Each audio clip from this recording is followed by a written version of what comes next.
I believe that the reason God created man was for management. Really? I have never heard it put that way. The first thing is to be honest with yourself. You can never have an impact on society if you have not changed yourself. God will never allow growth where there is no management. Wow, wow, wow. So instead of praying for things from God, pray for the management ability. Everything I tell you is true. Everything I open my mouth and I say is correct because heaven directs me on what to say. Eligwe, Zemos in Zenidendo. Heaven will tell me and I will tell you it will come to pass in front of your eyes. Not behind you, you will see it happening. God will withhold things from you if you cannot manage them.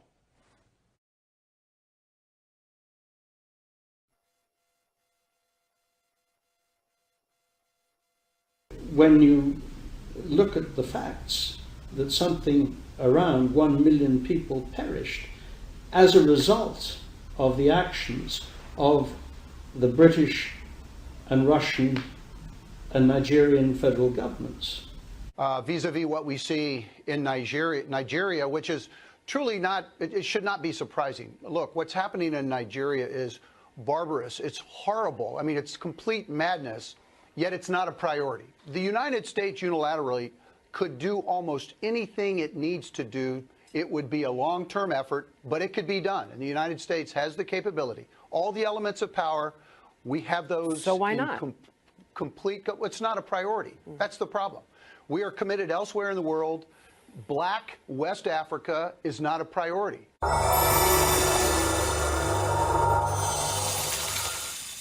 Anybody who changes his principles depending on whom he is dealing, that is not a man who can lead a nation.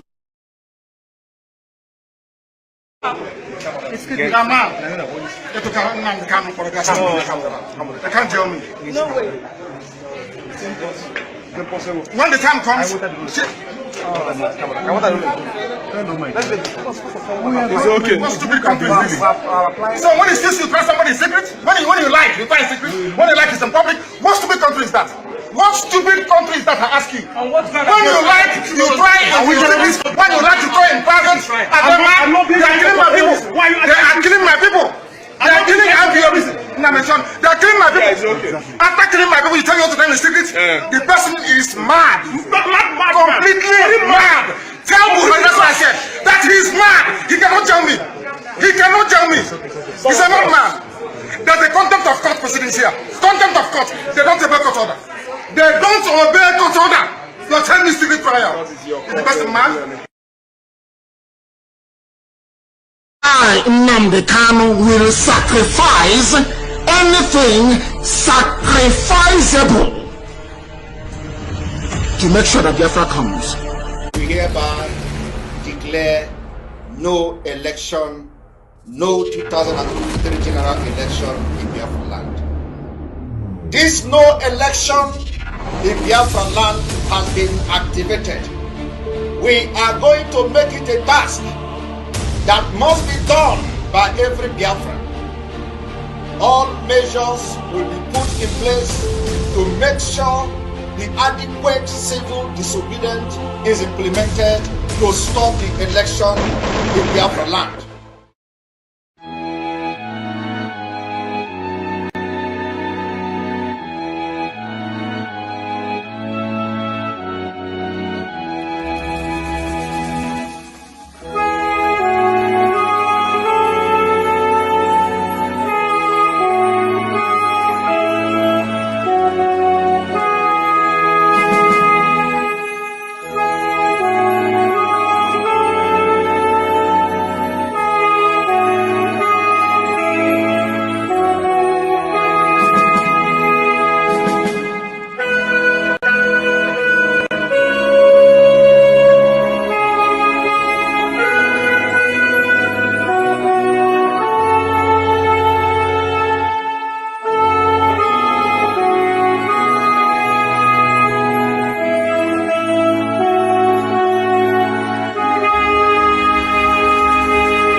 know the meaning of discovery, it means to bring to light something that is buried on the ground.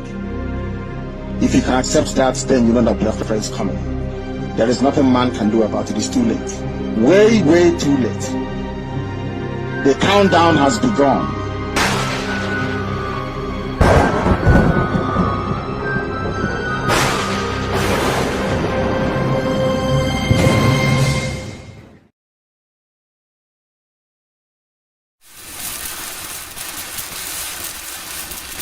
In preparation for the Biafra exit, the following date has been declared ghost town in Biafra land. To make sure we affect no election and no electoral activity in Biafra land will be allowed on the following date.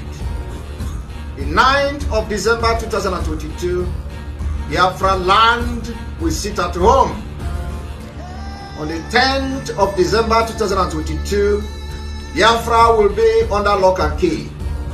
On the 11th of December 2022, Biafra land will be locked down. On the 12th of December 2022, Biafra land will be under lock and key. After that, we are going to go to market on the 13th. And on the 14th of December, Biafra land will be under lock and key. Do not blame anybody in case Nigeria state happens to you. Do not blame anybody in case anything happened to you, because the Nigeria state will not stop at nothing. The way I've shown you the picture of the way they are killing Biafra people, and for the past 1.5 years, we have been preparing you to this day that we have entered now. For the past 1 year, we have prepared you for what is to come. And this is going to be a litmus test. Every market in Biafra land, if you want to be free, if you want to have a better country where Fulani will not kill you, if you want to have a better country where the military will not come to your villages and kill you like chicken, if you want to have a better country that you are going to have electricity, hospital, good road, social amenities, that your welfare will be the number one responsibility of the government. Yes, welcome, dear friends. Today is Thursday, the 8th day of December 2022. Thank you for joining wherever you are watching from. Today is the eve of the lockdown of Biafra land, which we are going to enforce with all that we have, and we're going to guide it with all that we are, because the dragon is lifted. The dragon flag has been lifted, depicting the dragon, and effectively there's no going back. When dragons invade, they invade maximally without any restriction, without any hindrance, without any stop.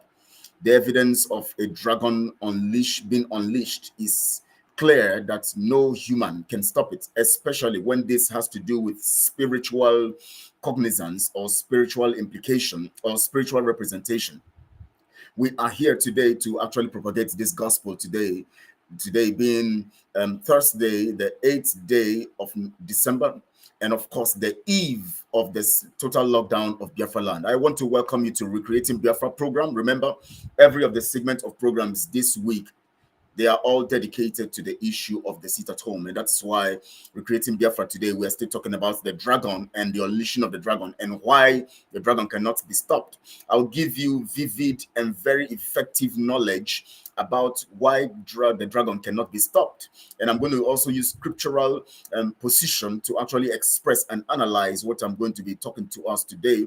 I want to welcome you all for joining my Biafra brothers and sisters, my Oduduwa brothers and sisters, friends and lovers of Biafra, and friends and lovers of freedom all over the nations of the world, wherever you are watching from. Be you fair colored, be you light colored, be you dark colored, be you whatever race, be you whether African, be you American, as much be you Asian or whether Australian or whatever, as much as you are in love with freedom and you desire freedom, we are one and we are on the same template.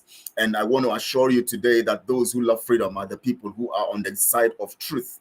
If you are not in the path of truth, you can never love freedom. So when you see people rant and fight freedom, it actually portrays the fact of who they are, and they are haters of freedom, and freedom can never be part of their lives. They will be destroyed even if they see freedom coming. That is it. That is the law, and that is how it is spiritually. I want to welcome you all, and wherever you are now. My name is Kelechi Ambrose, and this is Biafra Recruiting Biafra program. I'm going to go straight to your messages before we go on the issues of the day. We're going to be talking extensively today on these matters, as much as we wait also for tomorrow's program, the Alliance in Focus, where we're going to feature some people from Biafra land and some people, in the Oduduwa nation, and we're going to be talking extensively on these matters. But first, let me go to the messages. Rebecca Sharon, you're the first person to send the message today.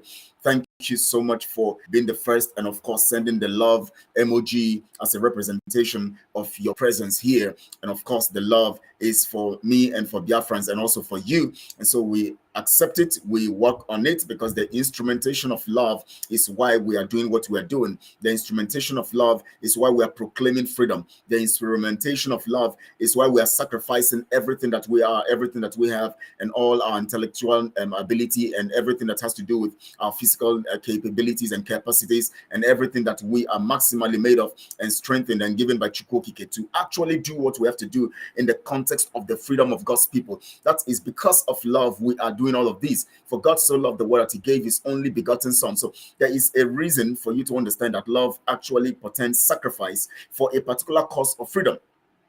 When love is not tilted towards freedom or pointing to the favor of somebody else, that love must be questioned. When you see somebody talk about loving you and is fighting you from sitting at home, that person must be questioned. When you see somebody loving you and telling you because of food you shouldn't seek for your freedom because you are going to be hungry when you sit at home, just know that that person is evil and wicked, and that person is against you and against your freedom, and that person doesn't love you. When you see somebody who is against love and is talking about why should we be talking about sit at home when we know people are suffering, when you even know that the cause of the suffering of the people is because they have been reluctant about their freedom, and it is because of the Nigerian actors that is causing, and the British system that is causing these people to be hungry and keep being impoverished regularly, and yet you are fighting them for taking an action that will actually project them and put them into the cause of freedom, and you are saying that what they are doing is what for them to fight for their freedom is what is causing more of the suffering. Then you are daft, you are wicked, you are evil, and you are blinded by the evil in your mind, and you are a witch, you are a wizard.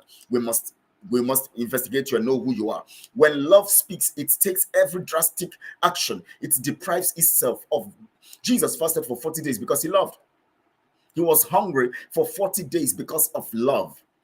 He took the disciples, he told the people to watch and pray because of love. He took them to the Mount of Transfiguration because of love, to show them the glory of what has come to save them. He took them to Gethsemane, where he told them, join me to pray, because it is the spirit is willing, but the flesh is weak. The flesh wants to keep you down, and it is the mandate of the flesh that is evil, that is weak, because it is evil. When you see somebody talking about your flesh being weak because you have not eaten for one day for sitting down, know that that person is concerned about you losing. That is the same thing that Satan did to Jesus. He said to Jesus, you know what he said to Jesus? Rather than going to the cross, let me give you the easy way out. Take this turn this stone to bread first and eat, so that your flesh will be, food. Turn this stone to bread so that you can eat and be strong. You don't need to be hungry because of seeking for freedom, because of trying to save other people. You don't need to be hungry. The same way these people like that that idiot woman who is in America talking about Simon Ekpa being evil and talking about food and all of that. The same thing Satan did to Jesus is the same thing she's coming to do here. These are the things we're talking about. The same way he took Jesus to the man. He said, just jump down. He will give his angels charge over you. They always use scripture as a basis of projecting their evil. Just like the things I was preaching yesterday, the things I was talking about yesterday, talking about the dragon representation and the image of the medical profession and all of this. They know scriptural benefits of this. They know the scriptural values of these things, but they divert them and turn their meaning to suit their own interest. The same way the devil turned the issue of giving his angels charge over you to try to suit his own interest of trying to make Jesus do what he wants him to do, misinterpreting scripture in a wrong perception or in a wrong scenario or situation. Suddenly say, bow and worship me. Just bow and worship me. You just get the kingdom. You don't need to die.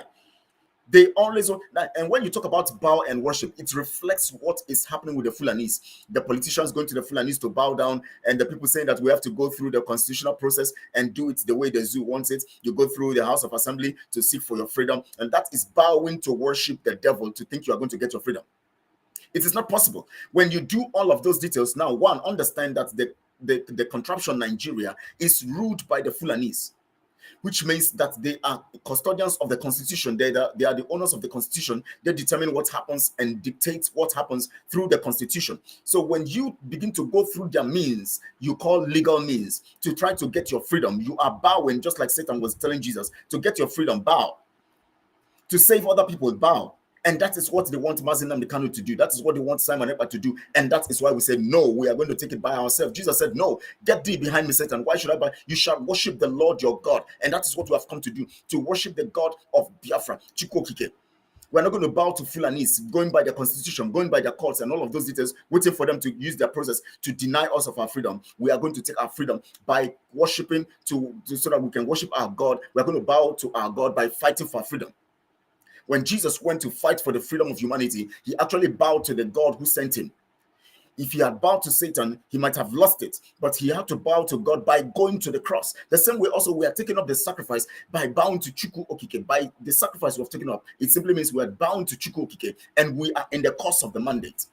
That is what it means. So people should understand these things in the course of mandate. Now let me go. I was trying to read the message. Honestly, I've already started preaching. Honestly, I don't know. It's my blood, the heart. Honestly, my blood, the heart. Let me go to the messages first, so that we can now begin to talk about these things. I want to thank you, Rebecca Sharon, for keep the fire burning. Yes, I will continue to do that. We're going to keep the fire burning. We're not taking anything for granted this time. We are serious about what we're doing, and we are ready to get what we want to get by the actions and our inactions. Everything that encapsulates our mind, our soul, our spirit, and encapsulates our movement, our actions, our modus, and everything that we are taking the course of freedom and to the camp of the enemy to disrupt and to dislodge and to deal with them extensively, and then pick up what belonged to us and take up our freedom and move to. Jesus died and went to the grave. He took up the key of death and hell, and he went and dislodged, the powers of darkness, and he became the name above every other name. By his name, every knee bows. So by the time we bring up Biafra from the KG dingy dungeon of hell, by the name Biafra, the world will marvel. That is what we have come to achieve. Holy Ghost fire visit all the enemies of Biafra freedom in Jesus' name. Say thank you so much. And Margaret Tichokwe, thank you so much. Chidix Shaham says, good afternoon, Mazi Kelechi. Thank you so much, Chidix. It's great to have you here. Good to have you. Oh, yeah. Good afternoon, Mazi Kelechi. All hail Biafra, Mazi Kelechi. Keep the fire burning. Thank you so much, Owen Katoni. I will keep the fire burning as you have advised, and what I will do, I vow to that. I trust in that. Good day, bro Kelechi. Mr. Dazion, thank you so much for being here. Good day to you too. I know you're at work now, and also from there you always watch. Princess E says, good day, good PM. Brother, how are you doing? I'm doing fine, Princess E, and how are you doing too? Hope you're doing fine too. I'm good. Okay, how are you doing? Okay, you corrected that stuff there. Thank you so much. Good to have you, Princess, being here. Thank you so much for you being here. Unstoppable Movement TV says, good afternoon, Mazi Kelechi from Morin here. Oh wow, good to have you here. Good to see you here. Thank you so much. Thank you for joining from your location. Thank you so much, the strong lady of Biafra. Thank you so much. Good afternoon, Biafrans. Thank you so much, Mrs. Moran Haynes. Thank you. Good afternoon, everyone. Thank you so much. And all of that. Nobody can stop our freedom. Not even the devil. Walai. Yeah. So, Unstoppable Movement TV. Not even the devil. Walai. I tell you, we use their house slogan. Walai. It can't happen. Walai, hunger. No, they keep person for 2 days. Well, why would hunger? You see, anytime food is one of the restrictions that the devil is a tool. When the devil see your hunger for freedom, the devil introduces bread. That is what these idiots are doing. They have become the devil. They are telling us we need to be we don't need to be hungry, and we don't need to be hungry for 5 days. We don't need to be hungry. We have to eat. Leave the freedom issue. Eat food. Just keep eating food. Wake up every morning, eat food, and go around your normal business, so that they'll keep killing you. Just keep eating. And why are you telling the people to stay at home when they are going to be hungry? You see, food, that is a characteristic of devilish devilish approach to trying to subjugate you and keep you down. And the same thing they have done all this while, and all this while we are coming now to stop the evil that has been that's going on. Good afternoon, Master Kelechi. Biafrans in the hope of Biafra is the hope of Africa. Right on, my big brother. Thank you so much, Onka and Tony. Thank you so much. Thank you so much for that. And then Dollar Fox, you are here, and you said, good afternoon, Umu Chineke. Thank you so much, Dollar Fox. Now, we've just gone through the messages. Now I'm going to be going to the news of the day happening globally. Yesterday, I wanted to actually say some things about the news, but I couldn't do that because of the time that we couldn't actually. But I want to do it today because I want to relate some stuff to what we are doing today and talking about our freedom. Remember, we also know that we live in a world that is fighting, most of parts of the world fighting against us getting our freedom, and we understand what is happening inside of them and the things they're doing. For instance, I want to talk about the fact that in Iran today, the first execution has happened of one of the protesters who was arrested in September. The protest that started because of a lady, Amani Hassan, who was killed, a 21-year-old lady, for not putting her hijab very well, properly. She was killed by the so-called morality police, and today they have executed one of those who protested, who is protesting, and about 11 people in line to be executed whose appeals have been denied. They have appealed, and they said, no, we are going to kill you for protesting. And they said that why they are killing them is because they are fighting God. Can you imagine these kinds of people saying that the people are fighting God? So you set a rule because I didn't put my hijab well, you kill me, and that means I deserve to die because you have decided to kill me.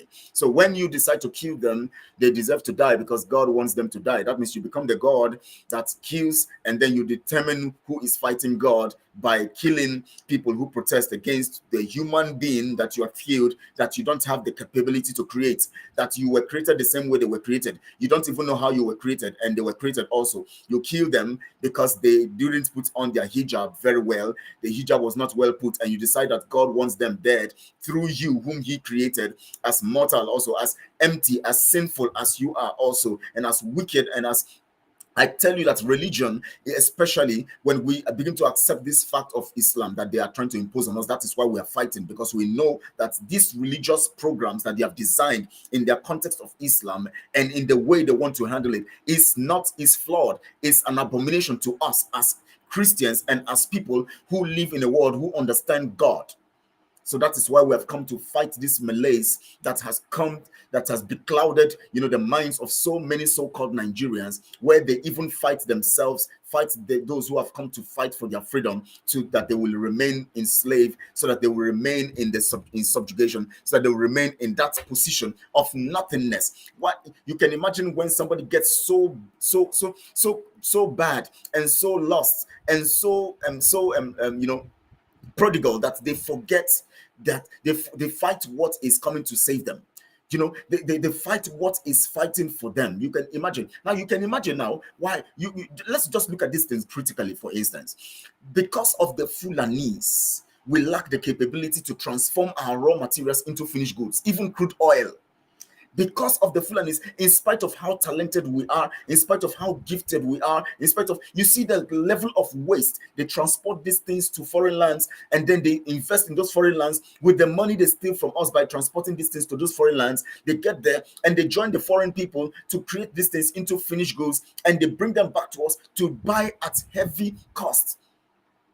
They make sure that you don't have the capability to actually transform these things to finished goods in your land. You know why? They make you lose. You cannot access electricity. They make sure that electricity is not to your reach, because if you want to use generators and all of that to do all of these things, you need to spend more than what you can even utilize and the profits you're going to get. They make sure you don't have electricity so that you will not be capable of transforming raw materials from your land to finished goods. 2, they gag you by not making you autonomous. You cannot govern yourself. You must rely on the Fulani center so that they will make sure they keep you down and take your raw materials and give it to the foreign lands. That is what they're doing. 3, they make sure they sponsor insecurity so that you will be confused. You will not be settled to think rightly and to think about building your nation or designing the concept of what you need to do with the raw materials that Chukwokike has given to us to actually develop and grow. These are the restrictions. You know why? Their cultural behavior and oppression is murder. they are marauders. They are herders. They are not creative. They are people who are anti-growth and development. They are shrewd and crude. They are basically people who have designed a static mental level of operation that cannot go beyond that normal that they have been living, even what their grandfather and great grandfathers and their ancestors have been living. The Fulanis are shrewd people. They cannot grow better. They only want to enjoy whatever they want to enjoy by getting it and acquiring it with money. But for them to develop themselves, they're not ready. So because of that, their cultural level of operation and behavior and disposition, they tend to fight other people who have the capability of doing some stuff for themselves. They tend to fight you. They make sure that they want to keep you under that cultural program that they have designed based on their cultural behaviors and antecedents and all of the details of who they are. And they put you on that level, suppressing your ability by making you not having the access to the things that will help you grow. That is why they want to keep you under the name Nigeria. That is why Britain is forcing us to remain under the name Nigeria, because if we are free from the concept of that trap of Nigeria, we would now break through to begin to do the things that we can do, even to overrun them and become even more developed than them. They know of these facts, but to keep us down so that they will keep stealing our resources and keep maintaining that position of being rich countries and developed countries. And we are giving donations to the poor countries. We are giving donations to the developing countries, just to make you feel good. Developing countries, and all of that. They make you, in spite of your ability, in spite of the truth that you have the tenacity, you have the resilience, you have the what it takes, you have the mental makeup, you have the IQ level, you have the tenacious ability, and you have the aptitude to actually exude strength in the ability that is within you to actually utilize the capacity of the things around you, and also the capacity within you to form a very, very, very good nation for yourself by developing yourself and developing using the materials that Chukwuki has given to you in your land. They know all of these, but they know that if they leave you free, if they allow you to be free, you would become so much that they will not be able to control you anymore. And the purpose of Britain is to keep you where they can always control you. That is the purpose of Britain. So when you hear us talking about lockdown from tomorrow, when we hear us talking about these things, we are talking about these things because we are angry. Now, I'm still going to go into the details of the dragon. Remember, we are talking about the dragon today. We're going to hear some details of the dragon. So that by scripture, I'm going to give you the analogy of the dragon in relation to the implication or the symbolic implication or the figurative implication that we have in Mazi Simon right now, and the reason why these people can always go down anytime they fight him. The reason why anybody will go down when they fight Mazi Simon is because the dragon, it has been designed in a way that it cannot be destroyed and be treated with levity or handled with kid gloves. If you want to handle the dragon in the realm of what we are talking about, based on the fact that this one is now a spiritual arrangement, not the natural dragon we are talking about now, the Western, mindset of the dragon, which of course, the literal and stuff of the dragon, which of course, that the name dragon was brought into the English, into the English language in the 13th century, from the French word dragon, it became an English word dragon, which of course all of them emanated from the Latin. The Latin word, which is draconem, which means serpent, a monstrous serpent, and all of that. That is the explanation. But in the Western stuff, in the Western nations, they describe the dragon in a way that they say it's a winged creature, and of course having the ability to spit bring out fire from its mouth and all of that. It's a winged, massive reptile or creature in the reptile, and of course a huge crocodile in that sense of an extinct state. And in the Eastern area, the Asian and all of that, and all of those places, that is depicted like a wingless, having massive legs and massive body and all of that, and of course having a level of intelligence. So in these two sphere of reasoning, the dragon is designed in a way and pictured in a way, and that level of understanding. Remember, this dragon stuff is in the folklores of so many cultures and all of that, designed and interpreted in so many cultures and all of that, in that light, of what they actually represent, the dragon represents to them, which is of course figurative and of course symbolic to them.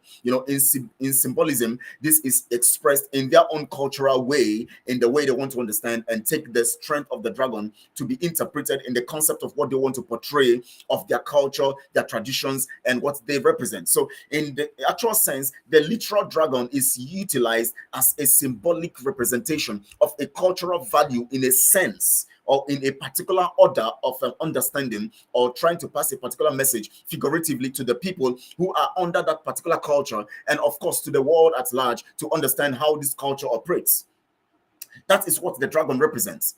And the literal dragon, which of course in the Western side, they talk about the, having legs, having wings and all of that, capable of spitting fire and all of that. And in the Eastern side, it talks about the wingless and all of that, and level of intelligence to an average level intelligence and all of that, depicting their cultural understanding, or trying to portray their cultural behavior or their cultural expectation and interpretation, or passing an information about their cultural operation and how they represent it, using the dragon as a symbolic image to that effect. Now let me bring you down here now, because I'm still going to go to the news, of the day. Maybe I'm going to do that later, because I've already started the preaching. I didn't want to just go straight to the preaching. I wanted to just first dwell on the issue of sorting out the news and all of that before I begin to go into talking about this. But since the Spirit is leading me in this direction, I don't know, this is the way it's pushing me now because of this, and all of that. So I have to just flow in that direction and all of that. I want you to understand this. I want you to understand this critically. Now, if you talk about the dragon in Mazi Simon Ekpa, then you must relatively talk about the spiritual order and the spiritual hand upon his life. Remember, when Mazi Nnamdi Kanu was lifting the dragon flag, he actually was not referring to Mazi Simon Ekpa. He didn't know actually directly referring to Mazi Simon Ekpa. He never even knew Mazi Simon Ekpa is even the dragon. So in spiritual order, he was directed to actually live this. Remember, the control of the spirit is actually what that is actually what regulates and moves Mazi Nnamdi Kanu. So some things he does sometimes are not his own making or his own interpretation, but he's spiritually carrying out some stuff that he himself may not understand that at that point in time. But later on, he begins to wonder, wow, that is why. That is why you see that most of the things he said became spiritually activated without him even knowing it. For instance, the autopilot, when he mentioned it, he activated it in the realm of praying. When he was praying, the Spirit led him to say, we are in the autopilot mood.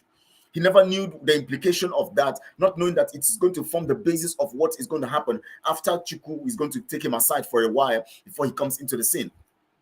He never even understood, even the Inzama people and the E-Frogs, when they were projecting, when Mazi Simon Ekpa talked about the autopilot, when they now started using it as a mockery, they never even knew they were being used by the Spirit to actually activate that autopilot and to give the spiritual relevance of this. So Chukwu used these people actively, the Inzama people, to be the ones to pronounce and actively, instill and embed the name autopilot. Chukwu didn't use the people who will carry out the assignment to establish the name autopilot. He used the Nzama people, the enemies, to actually establish the name autopilot. Do you know that, let me tell you, before the Christians were called Christians in Antioch, do you know that it was not the Christians that called themselves Christians, or those who were behaving like Christ, or those who are followers of Christ? It is the people, the community people, the citizens of Antioch that looked at them and said, these people are behaving like this Jesus Christ we know. They should be called Christians. It is the people who are fighting you that give you the name that Chukwu has designed. They were called Christians first in Antioch by those who were not Christians, who were even not followers of Christ. They were even mocking them, and all of that. They were actually trying to mock them, calling them Christians. You see them, they are behaving like Christ. They were Christians. It was a mockery and caricature. The same way also the Nzama people came up when Mazi Simon Ekpa talked about autopilot, and when Mazi Nnamdi Kanu also talked about it, they were not aware of that. They started using it as a caricature and mockery, never understanding that Chukwu was using them as the way he did in Antioch, to use those people to establish the name Christianity, so that people can understand a clear definition of a particular way of life in a particular word, Christianity, a noun. So that now covers the whole, rather than saying we live like Christ. Christ is this, Christ is kind, Christ is lowly, Christ is humble, Christ is this, that. You just take it up, you just sum it up, Christianity. So when you talk about Christianity, you are talking about the features of Christ. That means the attributes of Christ, the behavior of Christ. So the single word sums everything up. Just like when you talk about autopilot, it sums everything up. The dragon flag, the force, the ESN, the contributions, the buying of ammunitions, everything. You, rather than saying so many things at the same time, you just use one word, autopilot. It covers everything. It sums up everything. It represents everything. It gives you total understanding of everything we're doing. That's why I told you the other time that the autopilot is actually a remote control programmed already that has all the features which Mazi Nnamdi Kanu was projectly used by the spirit to impute on the panel that is in that autopilot remote control. So in that remote control, you have the panel inside, and all that Mazi Nnamdi you need to do as the dragon is to press each button, and the responses comes from the bosom of Mazi Nnamdi Kanu, that was propelled by the spirit programmed into that panel that is in the remote control he is holding. So when the dragon begins to operate, the dragon is operating in a spiritual order, not in the physical knowledge that you understand. Now, let me tell you the spiritual implication of the dragon. The spiritual implication here of the dragon, you can find that in the book of Job. Just please open your Bible from Job chapter 1. It tells you about the word Leviathan, and that Leviathan represents that dragon, which was talking about the fullness of them, the size of the creature, the strength of the creature, and it's defined that Leviathan so much. If you go to the Bible, you'll see a description of Leviathan, although it's not only mentioned in the book of Job chapter 41, but God was talking to Job at this point in time, and he said, consider the Leviathan. After God had told him to consider the horse, consider the birds, consider this, consider everything, consider Orion, consider, called so many things that he created. He now talked about the Leviathan in chapter 41, verse 5. God talked about the Leviathan, and he says, can you catch it with a hook? The first thing is that, can you catch it in a hook? Let's relate this spiritually now. Do you know that there is the reason why the Nzama people cannot actually catch Simon Ekpa with a hook? Now, the hook here is a spiritual representation here. Now, we're not looking at the physical hook that God was trying to tell Job, if you can catch the Leviathan with a hook, that's the physical Leviathan. Now, remember, the Leviathan is also a dragon in its features and everything. It's actually serpentine and reptile, so in the crocodile family. So it is critically a representation of the dragon.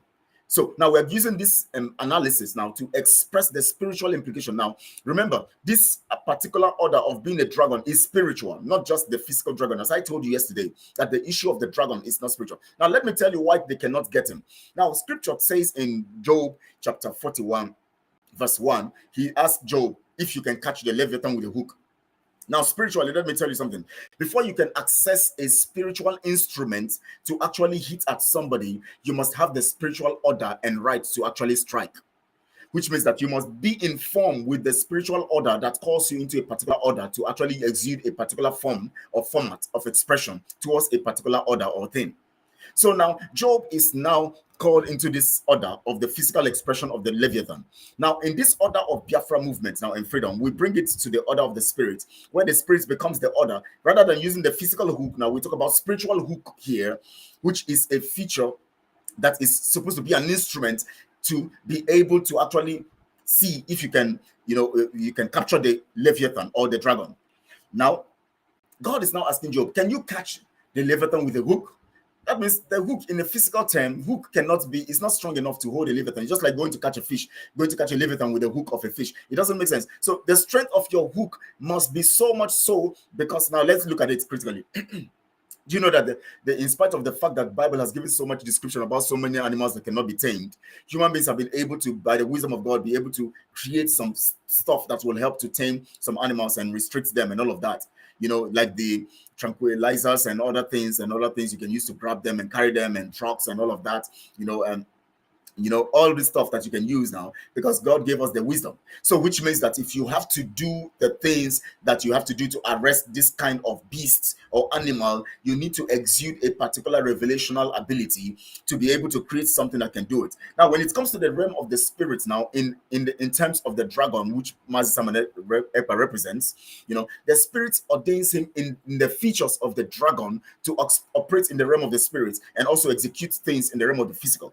So now, if if you now look at it, the dragon spiritually now, you talk about a monster in the realm of the spirit that controls the order of things in the spirit.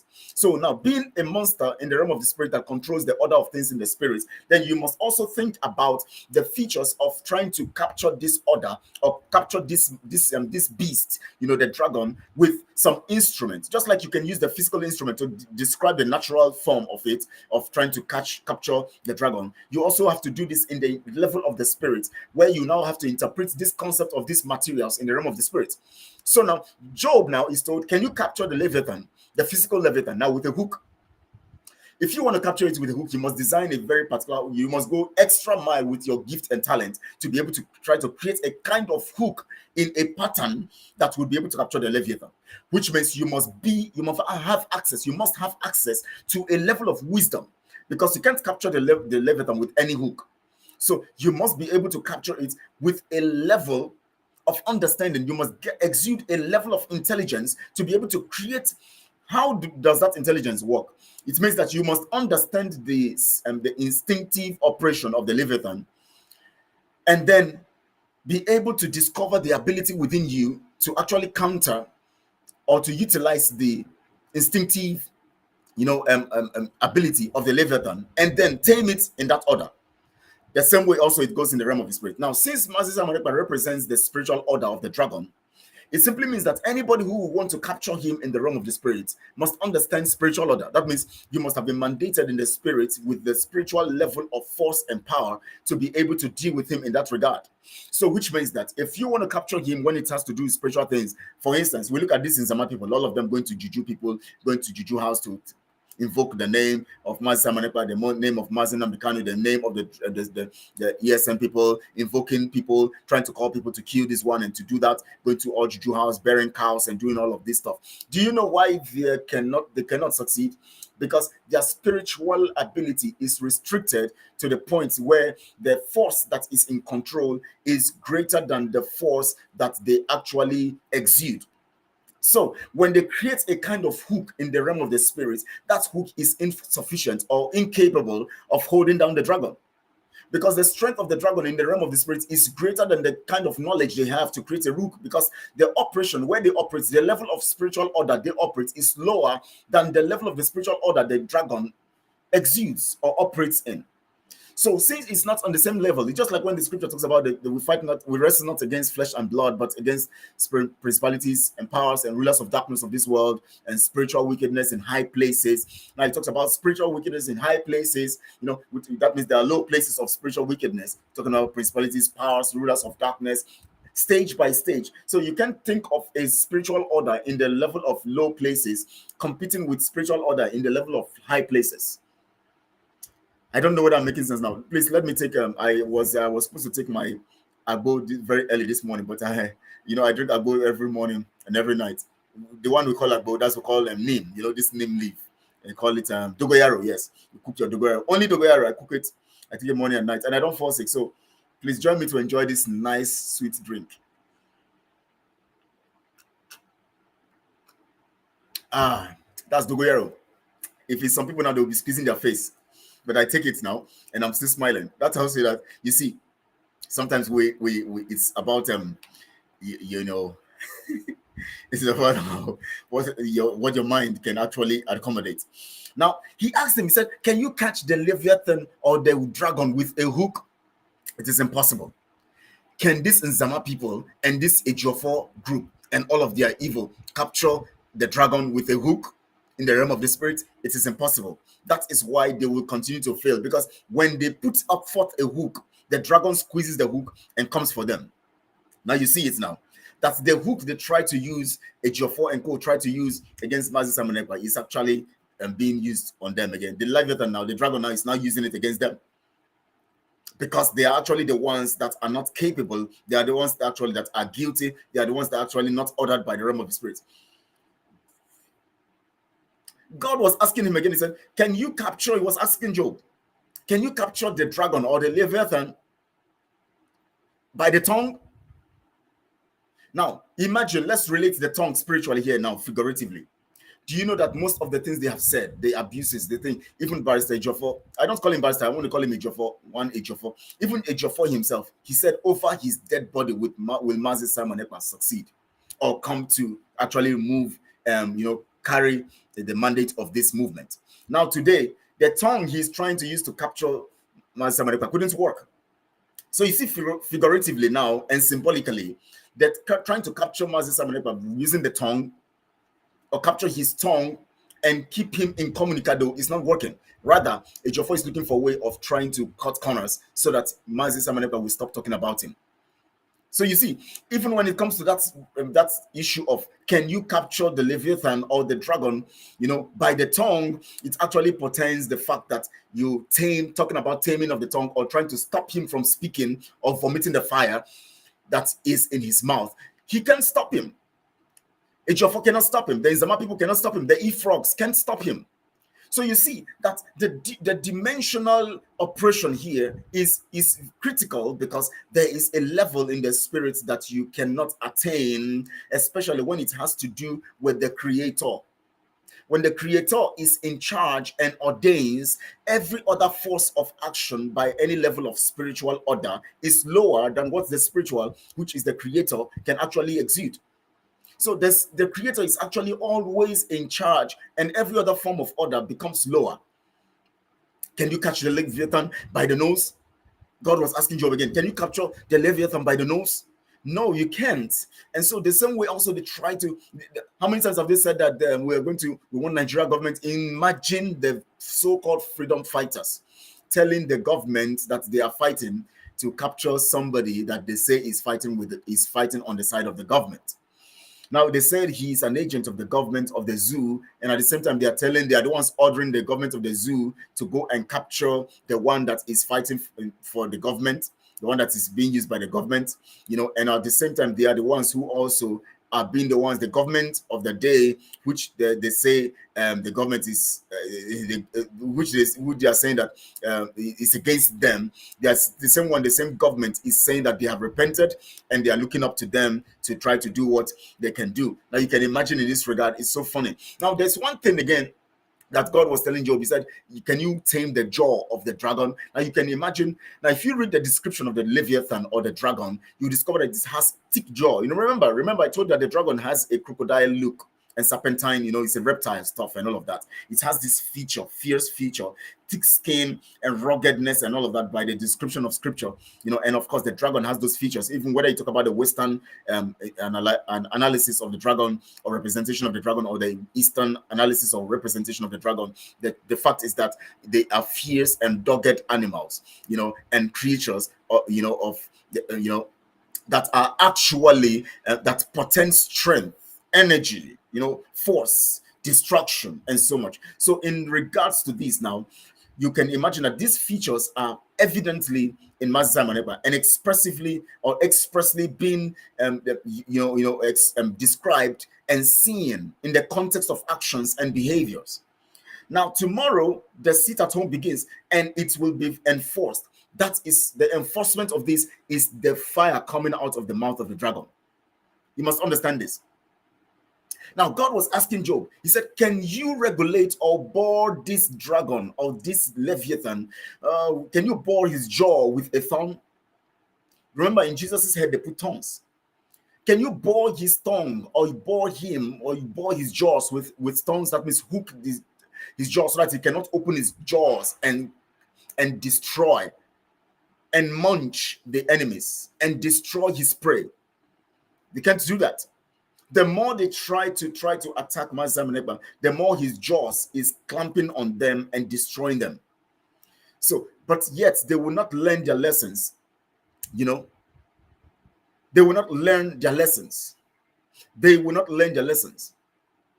Now, God was also asking, Job, can you go and begin to make supplications to the Leviathan to depend on you, to restrict him to begging you for something? No, that the Leviathan already have an authority, a way of operation that destroys the enemies. The enemies of Biafrans have been crushed by the feature of the Leviathan or the dragon. So those of you who are trying to talk down on and say, why you bury the name dragon, it is spiritually having an implication that you don't joke with. Remember when I began, I said that anytime people are telling you about food, when you want to take a very serious, important action in your life, for instance, when you want to do a particular business and somebody's telling you about a restaurant, let's go and eat, and you know that the money you have is for investment, then I will allow you to go somewhere to make a party, to eat. That person does not love you. The same way also, we see an investment of time and sacrifice to the lockdown that we want to do. Some people are busy talking about food that people eat every day, and they keep eating every day and not satisfied.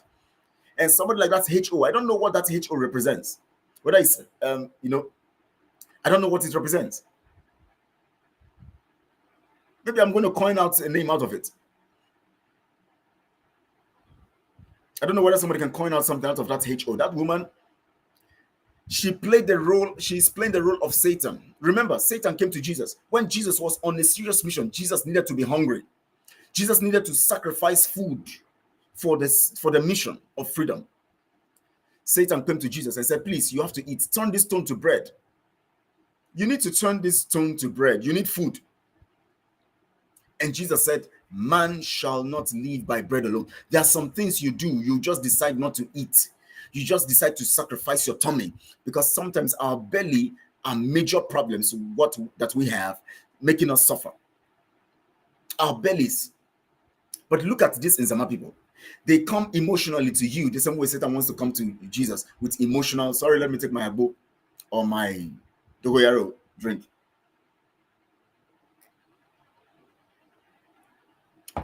Before it becomes too cold. Now, let's go back to the book of Job. Let's go back to the book of Job, chapter 41, that, God was talking to the people, telling them about, talking to Job, and talking about, now, he was saying to Job, one of the things he said again about this Leviathan, you cannot soft talk the Leviathan. Now, look at everything they are saying, trying to castigate Mazi Samanepa and say so many things. Like when they had that Dr. Damage's interview, Rudolph Nkonkwo and all those people, when they were having the interview. Now you can imagine that everything they were there saying was they were trying to soft talk, to ridicule him, and then soft talk him to become emotional with the issues of food and the people suffering. What are you talking about? What is suffering here? Are you saying that to make a sacrifice to save yourself from a suffering that is gross that you are going through is actually the suffering that should be avoided? So let's think about it critically. You said Mazi Samanepa wants to make the people suffer. He's been wicked. He's trying to make the people sit at home not to eat. So by not eating, he's making the people suffer. Now, are you saying that refusal to eat at that point in time, which you have been eating all this while, and then for 5 days now, you have to sit at home and not to, let's just assume that you will not eat, because we know people will always eat. All those ones are sentiments. People always have a way of buying food that to take care of them 1 week or so in the family. However it is, people get more money, they go and buy food stuff and keep it in the house. And of course, for the fact that we have even given a longer term, notice, people will be keeping food little by little, saving their food little by little for those days that they will be at home. Unlike when the lockdown came, nobody gave them notice. No notice from anywhere. Suddenly there was a lockdown. Just say from tomorrow there will be lockdown. The lockdown just came. Nobody moved. Nobody was ready to prepare. Nobody was ready to prepare at all. But this one, weeks now, you have been told about this sit at home. At least for 1-2 weeks. So which means that even if you're going to eat 3 meals today, you keep 1 and eat 2. Tomorrow again, you keep 1 and eat 2. Before you know it, you have enough to pile for the days of the lockdown. And yet, these evil people, they are using that as a means of blackmail, emotional blackmail. The same thing that Satan wanted to do to Jesus, to blackmail him regarding food. Turn the stone to bread, because you cannot keep yourself hungry. What are you looking for? What kind of freedom have you come to exercise here? What freedom are you? Which people do you want to feel free? Just eat food. You are still going to save them. After all, they will be saved. Whatever God wants to do, He will do. After all, what will be will be. Just eat food, man. Jesus, come on, eat. Turn this stone to bread and eat. You don't need all this hunger. Why are you stressing yourself? You don't know stress. You don't know what food does to your body. It gives you strength and energy. It helps you so that you can think right. If you don't eat, you'll be weak and sad. You'll be weak and struggling. It will affect your mental faculty and the way you reason and all of that. Giving him the benefits of eating food. And Jesus said to him, no, everything in life does not rely on food. That sometimes you have to avoid food to actually go for a thing. And that is the order of what we're doing. Food is not the criteria here. And in fact, nobody will be hungry because people will have food, whether you like it or not. Somehow, in the communities, in the rural areas, people will have food. In the villages, people will have food. They have farms. They can just get food. They can keep their cassava. They have some things they will eat. So don't come to preach to us the issue of food. That is why that HO woman, I don't want to talk about her disability. That's not my business. That woman, she's disabled in her mind. I want to talk about the disability of her mind. For her to even call Master Samanekpa evil and all of that, well, that is the way she can use her tongue and all of that. But we know who is speaking through her. The Satan is speaking through her, just like Satan spoke to Jesus. Look for food and eat. That is what is happening. That is the factual thing that is happening. Today, in Iran, somebody has been executed because they are protesting against the killing of Amani Hassan, who was murdered just because her hijab was not put well. The same thing they want, the same order of culture they want to impose on us. And that is why we are sitting at home. And somebody is telling us we should keep eating and refuse to chase what we are chasing so that they'll come and overwhelm us and kill us. So that they'll come and overwhelm us and kill us. Is that what you are saying? Is that what you are saying? Today, because of Fulanis, we cannot even just crude oil, ordinary crude oil. We can't refine crude oil and use. Today, I don't know how much is crude oil a liter now in the zoo, whether they say 400 or 500. I don't know what a liter of petrol or PMS. A liter of PMS, 400 or 500. I don't know what is the exact amount now. And somebody is telling you that you should not sit at home. You should sit down, keep eating and keep eating. Today, the fuel you could buy some years ago that was about 89 or 87 naira, you're buying it for 400, which means that if you're earning 30,000, which is the minimum wage, 30,000 a month, the rice you buy for how many? 9,000 naira and also, or then now it's about 30-something thousand naira. That means when you get your minimum wage, you can only buy one bag of rice. It will not even be enough for one bag of rice because one bag of rice is more than 30,000. You have not bought tomatoes. You have not even bought vegetable oil, which is about how much naira in bottle for a bottle. Now you have not even talked about your house rent, which is of course at least some people pay 5,000 naira for one room in a month, also, or 3,000 to 5,000 naira a room. Let's say you are living in a room, or maybe you are living under the bridge. The Agberos will come and tax you too, collect little money from you. When they see you have something, they will rape you. If you're a woman at night, you are living under the bridge. You are a man, you'll be living like a madman. You have not talked about your children going to school from that 30,000 minimum wage, and which majority of people are earning such a kind of amount at different levels. Earning such kind of amount at different levels. The majority of the people are earning that minimum wage. It's only few that's earning more than that.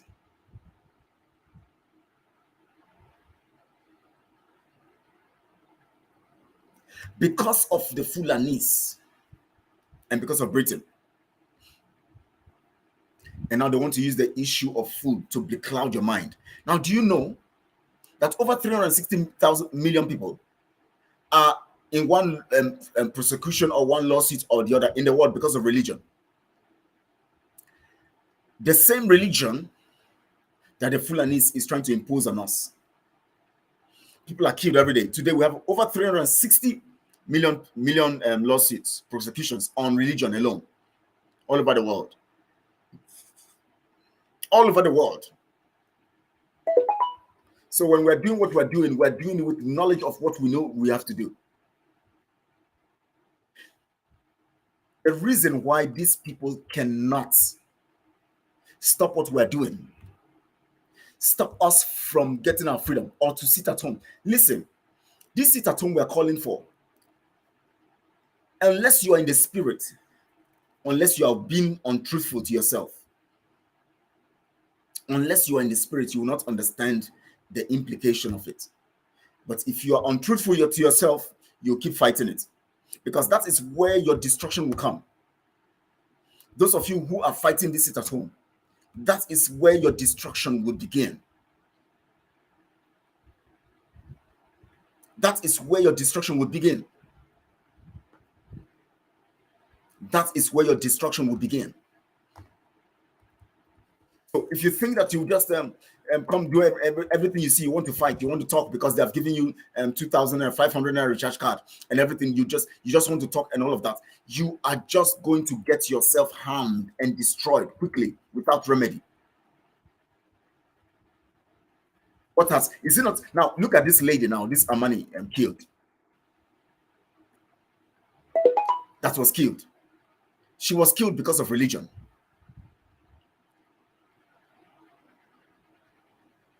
Do you know that now, they said in the past 10 years, women are even more victims of anger, depression, and mental oppression. The number of women in this level have increased because of persecution everywhere. Most of them are religiously related by religion. Because of the religious behaviors of the families, the men carrying out these religious actions on these women based on their religion, with their background. Because remember, if you talk about religion, you are talking about the background of people. Because every religion springs from the background of a culture or a people. Today, more women are depressed. More women are angry. Angrier than men. Angrier than men.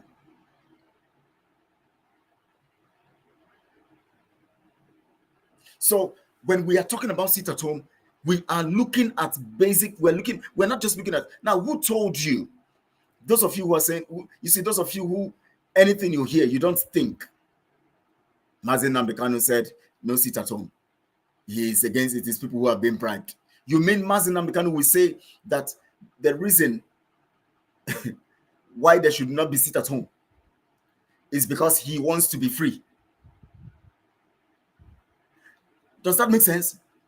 They say those people who are fighting to instill the sit at home are people who don't want him to be free. Can you imagine that kind of level of thinking? Mazen Nambekano, who said when he came out of jail in 2017 that what Tom Polo did,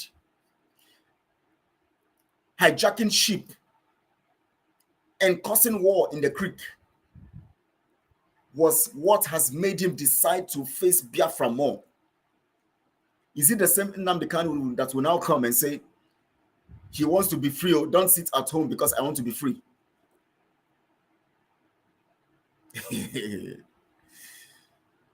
Is it the same Mazen Nnamdi Kanu? I just want to talk slow now so that people can get it well, because I've been talking fast. Is it the same Mazen Nnamdi Kanu that will say, who said it is because of Tom Polo and co that has made me refuse the 5 states they want to give me as freedom? It is because of Tom Polo and co I decided that no, you must give me the whole of Biafra, both the hinterland, the coastal region, everything, because that is the full map of Biafra. He said, because why? Because of Tom Polo. What did Tom Polo do? Tom Polo and his guys hijacked ship when Mazen Nnamdi Kanu was in jail and said, if you don't release Mazen Nnamdi Kanu, we are going to create more havoc. They hijacked a ship. They were stopping actions on the sea, in the creeks, oil installations, oil, exploration and all of that. They were fighting from where, before you know it, they released Mazen Nnamdi Kanu. And now some idiots and some fools whose mindsets are lower, mindset is lower than that of an animal. They are telling us that Mazen Nnamdi Kanu is saying, if you are sitting at home, you actually are against my release. Now, let me go to the issue of the release. Now, you saw what Mazi Samanekpa read yesterday or 2 days ago in his broadcast, 2 nights ago, that Ejiofor has been misleading, misdirecting, brainwashing the people. You saw the court statement on the verdict, that there was no mention of acquitted, only discharge. And that what Ejiofor was doing, he was given his statement in court by hearsay, no facts. He couldn't even refer to the court judgment in Umuahia, or even the EU body that talked about, that gave his opinion that Mazi Nnamdi Kanu should be released in 6 months, which of course expires this December or November or so. Ejiofor came out and told us that he has been done and dusted. He has been discharged and acquitted. And acquitted.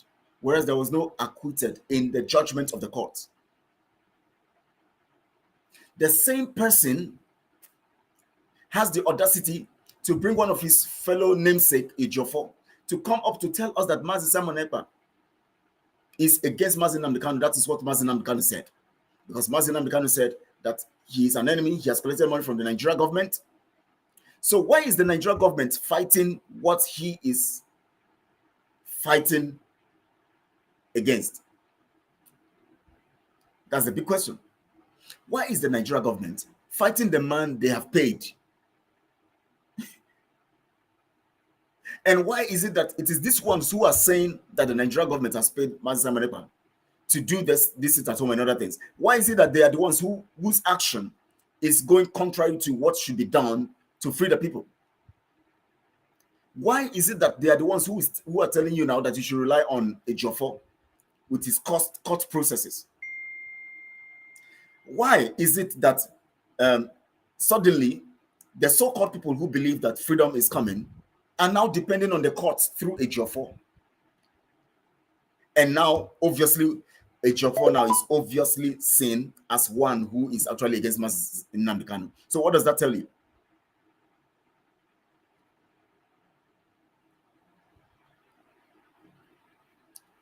I've given you the features of the dragon. And you should understand that this sit at home tomorrow will spit fire. The dragon will spit fire. You cannot gag the dragon. You cannot hook it. You cannot stop it by a hook. You cannot stop it. You cannot stop its tongue. You cannot stop the fire coming out, gagging its jaw for it not to spit fire. You cannot hold it by the nose, just like you can gag a horse and a cow, by the nose and all of that. You cannot bridle the dragon. Now, by spiritual implication, you only can do that when you have a higher spiritual order to do that. But since the Inzama people have proven that they don't even have a level in the realm of the spirit, then they can't do that. So why do they keep fighting what they cannot do, what they cannot actually achieve? Because you know why? They have to be destroyed along the line of this. So I want people to know that tomorrow is a sacrosanct activity. Tomorrow is sacrosanct to the heart of Mazi Nnamdi Kanu. Tomorrow is sacrosanct to his freedom. Tomorrow is sacrosanct to the cause of the liberation of God's people, which will take place maximum 88 days from now. From tomorrow, you will see the dragon spit. It shall be executed to the maximum. The spirit of Biafra is on everybody, including us, every one of us on the media platform talking about it. Because the media is actually the mouthpiece of the activities going on. The media is speaking forth and making people understand, because faith comes by hearing. What we tell you gives you faith to face the challenge. You must understand the realm where we're coming from. You must understand when you see people talking like this, when we are talking like this, and when the dragon is acting, you should know it is not ordinary. Because there's a spiritual order. The gagging of a dragon is impossible. And when it comes to the spiritual implication here, and by figurative and symbolic expression, then you know that it only takes a spiritual order that is above one to control one. Now that we know that Chukwu Okike is the one who have installed and instilled the force of Biafra, using the spirit of Biafra as a means of pushing forth for the freedom of the people of Biafra, then you cannot stop it, because whatever you do in the realm of the spirit cannot hold waters. That's what it is. That's what it is. Now, let me play something that Mazi Samuel posted yesterday. Let me play something very critical that you have to know. The United Nations, that many people are saying, yes, we have written to the United Nations. We have done this. We have done that. We should calm down. They are carrying files everywhere, telling you that we have to negotiate this in court. We have to go through due process to get our freedom. If we're going to talk about the freedom of Biafra, we need due process. We need all of these details. Now, I'm saying this because this is the eve of the lockdown. We need to say all of these things and point out these facts going around all the places by the people. Because if we don't point these facts, people may not understand what we are saying. Please, I want you to like this video and share it on all your social media platforms for the people to hear this message that I'm preaching today. Do you know that the same United Nations that we've been submitting letters to, we've been asking to intervene, they don't know what to do? The woman is telling us now that United Nations don't know what to do. They are begging for our help, looking for our help. Let me play the video so that those who don't have sense will have sense.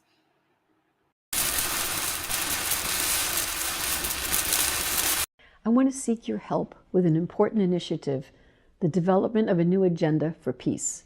Achieving lasting peace is why the United Nations was created. But today, with the growing number of violent conflicts around the world and the deepening divisions among states, we're struggling to deliver on that promise. The reason why United Nations was created is to give peace and lasting solution of peace to the world. But we discover that after all the years we have been living, we don't have the ability to actually give you peace. Let me play it again. Listen to it very well. I want to seek your help with an important initiative, the development of a... I want to seek help for an important initiative. I want to seek your help. You can imagine United Nations, all these people who are coming, world leaders, global people, they are this, they are nations, they are developed, they are this, and all of that. They are coming to tell you that they are coming to seek your help for an initiative. Let's hear the initiative. I want to seek your help with an important initiative, the development of a new agenda for peace. Achieving the development of a new agenda for peace, new agenda, which means the agenda they have is not workable. The agenda they have cannot function. The agenda they have is flawed. The agenda they have that you submitted letter to them to give you peace, to give you independence. That agenda they have, on whose auspices you submitted documents and writing to them of human rights abuse, of killing of Biafrans, of doing this against Biafrans, of the Nigerian impunity, of the Nigerian government attacking us. All the agenda, all the things were given to them on that premise of that agenda they have. It is not workable on the agenda they have. So the documents we have sent to them is not workable based on the agenda they have. The killings that they have killed our people so much that we're expecting them to intervene, it is not workable on the agenda they have. The documents we have written to them telling them to intervene and call for referendum so that we can be free and the nations of other nations will be free, it is not workable on the agenda they have. They are looking for a new initiative and they're asking you for help to develop another agenda so that things can work. That is why we have been struggling for years, because we have thought that United Nations has what it takes to help, to bring peace, to give us freedom and liberation. Now they have exposed it. They have told us they are incapable because the agenda on which the United Nations was developed is flawed. It is not possible to do anything with that agenda. So they are now begging you. They actually started United Nations on an agenda that is not workable because there was no wide consultation. There was no consultation. They only came together with their greed and selfishness. Britain, with their greed and all of that. And of course, other people coming together. They now start together to discuss. They never put it up to the people to get the ideas of the people to form the basis of what they have to do. So now they are now thinking that, what they did wrong is that they didn't consult the people. So let's come back to the people. We are seeking your help. Everybody, wherever you are, we are seeking your help. So come now, help also. All the documents you have been sending to also say we should come and prosecute this. We should come and stop Nigeria government. We should come and give you freedom. We should come and attack those who are killing your people. We should attack the Fulanis. We should do this. That agenda you have been giving us documents on to actually act on those documents. It is actually flawed. They are flawed. It is not workable. Please come to our aid now, please. Please come and help us now. We forgot to consult you initially. Now we are consulting you. Please come. Now let me play it again to the end so that you'll hear it very well now. I want to seek your help with an important initiative, the development of a new agenda for peace. Achieving lasting peace is why the United Nations was created. But today, with the growing number of violent conflicts around the world and the deepening divisions among states, we're struggling to deliver on that promise. We are preparing a new agenda for peace to help chart a path forward, to help rebuild multilateral action for peace. We want to hear your priorities and suggestions, your ideas on how we can address the threats we are facing, and on how UN member states can come together to build collective responses. We encourage civil society groups and representatives from around the world to submit your ideas to the email address newagendaforpeace@un.org in any of the 6 UN official languages. Your participation is essential. We look forward to hearing from you. Thank you.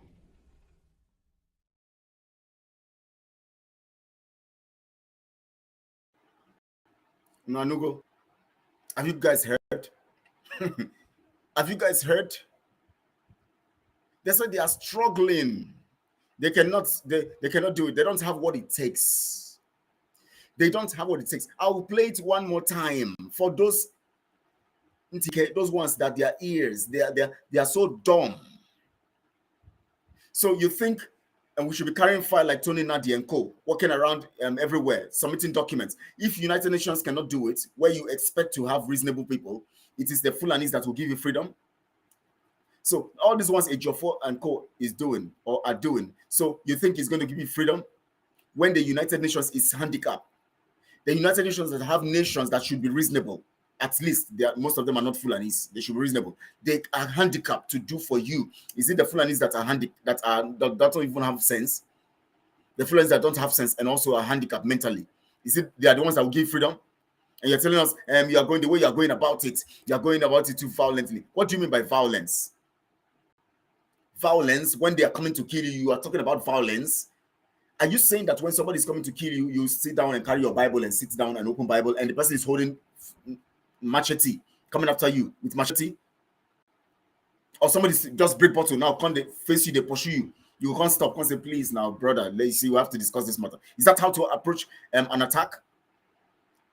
Fulanis butchered our women, raped our daughters, killing our people. Thank God for what ESN has done yesterday in Enugu there. Thank God for many of our people rescued, but Fulanis butchered people in those places as of last week. And you are saying that the way we should deal with that kind of matter is to just sit down and watch and carry files?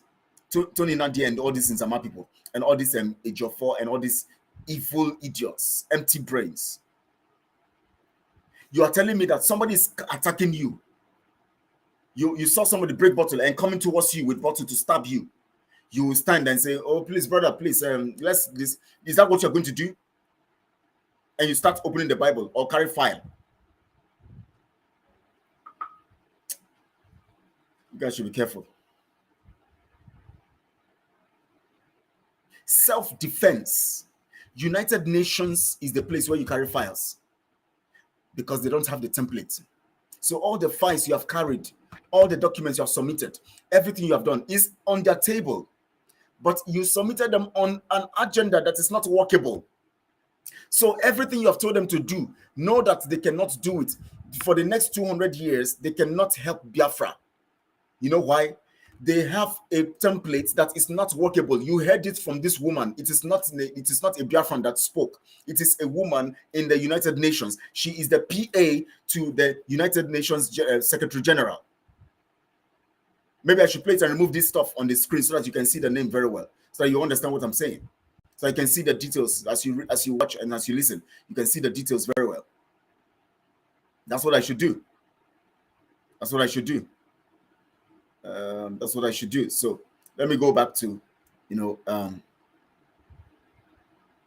me go back to this and see how I'm going to remove that thing from the screen. Now let me play it again.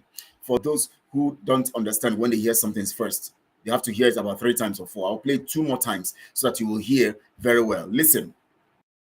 I want to seek your help with an important initiative, the development of a new... I want to seek your help for an important initiative. That means the thing is now, it's audio says so, it's hot. It's very, very important now. It's very, very important. I want to seek your help. United Nations PA to the General, the Secretary General is telling you that we want to seek your help. We need your help. Oh, what you have been telling us to do, we are not able to do it. We want to seek your help for an important initiative. Listen. I want to seek your help with an important initiative, the development of a new agenda for peace. Achieving lasting peace is development of seek your help for a development of a new agenda for peace. New agenda. That means the agenda they had is not an agenda of peace. It cannot give them peace. It cannot give anybody peace. It cannot give Biafra its nation. It cannot give Oduduwa its nation. It cannot give Middle Belt its nation. It cannot give anybody who is seeking for justice its cause of justice. It cannot give solace to the people, the Biafrans who have been killed. It cannot give solace to the 5 million Biafrans, 6 million Biafrans, and the ones that they keep killing, the ones they killed during the war, the ones they killed in 1929, about women riots, the ones they've been killing all this while. United Nations template agenda for peace cannot solve that matter, cannot give justice. We need an agenda that can give peace. We need an agenda. We are seeking your help. We are handicapped. We are struggling. We are suffering. We need your help to get this. Listen to it again. I want to seek your help with an important initiative, the development of a new agenda for peace. Achieving lasting peace is why the United Nations was created. But today, with the growing number of violent conflicts around the world and the deepening divisions among states, we're struggling to deliver on that promise. We are preparing a new agenda for peace to help chart a path forward, to help rebuild multilateral action for peace. We want to hear your priorities and suggestions, your ideas on how we can address the threats we are facing, and on how UN member states can come together to build collective responses. We encourage civil society groups and representatives from around the world to submit your ideas to the email address newagendaforpeace@un.org in any of the 6 UN official languages.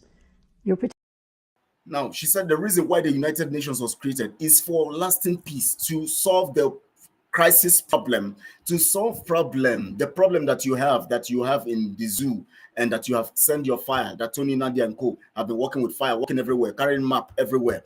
All those fire, all those things that our brothers in Oduduwa nation have been carrying to the United Nations. The reason why the UN was formed is to solve those matters. All your concerns in the zoo, the reason why the United Nations was formed is to solve those matters. I've removed the scroll on the screen so that I'll be able to show you, you'll be able to see, the writing, so that when I play it again, you'll see the name of the woman, you know who she is. So you not think that they just imported one woman somewhere to come and talk, so that you can see it. They say the reason why they formed the United Nations is to give you lasting peace. That means all the problems, all the issue of independence, all the issue of referendum, all the issues that you have been carrying fights and bragging that you have submitted documents to the United Nations, all this wire that the Inzama people have been using to steal money from Mazi Nnamdi Kanu and all of that. And the people of, our Oduduwa brothers have been talking about filing documents on the United Nations and this as that. The reason why that nation was composed, that United Nations was composed, is to solve the matter that you are bringing to them. But the agenda they have, the program they have, cannot solve the matter. The program they have cannot give you what you want. Now we want help. Teach us what to do. And you know what it means? That means whatever they are doing right now is not working. And for you to bring your ideas, you know how long it will take. They'll first collect from here, and then they will sit down, look at it, and then they will debate it. You know how they do it. And of course, who knows, the one they will pick again, because the people who are sitting on that United Nations are people who are selfish, who are self-centered, who are looking at themselves alone. They will be considering their own nations and all of that. They will not consider you also. They will still make the same mistake of making the decisions that will not favor you as a Biafran or favor you as an African, because their decision will never favor you as an African. That's the truth. So whether you give them ideas, whether you flood their storerooms and their emails and all of that with the ideas you want to give to them, if they after in everything, even if it takes 5 years to create another United Nations template and all of that, it will not favor you as an African. You will still not get your independence. You will still not be able to, because they themselves are already corrupted. They are already biased about Africa. Their policies in their personal nations, their individual nations, does not favor you. They kill you at random. They attack you at random. The racism is bad. It's so massive because you have refused to do something for yourself. They will keep keeping you where you belong until you take action by yourself to free yourself and then create yourself and put yourself on the world stage as a reasonable person. Then United Nations stuff will favor you. So those of you who are carrying fights up and down, telling us that's not how to do it. We have to go religiously. We have to go judiciously. We have to go through the courts. We have to go through the United Nations. See it. The United Nations is now telling you that they are not capable of doing anything. United Nations says, I will play it one more time, says they are not capable of doing anything. Let it get into your huge skull that is empty.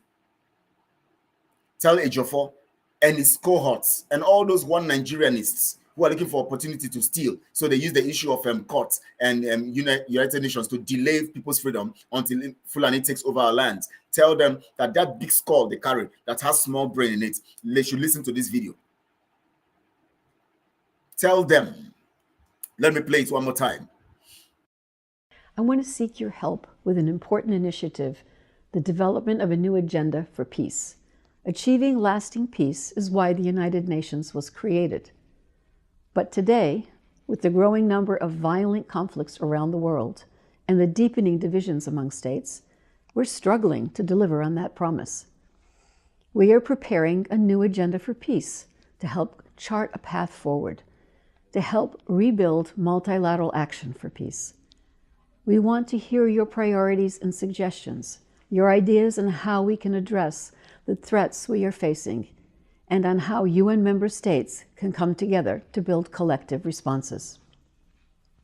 We encourage civil society groups and representatives from around the world to submit your ideas to the email address newagendaforpeace@un.org in any of the 6 UN official languages.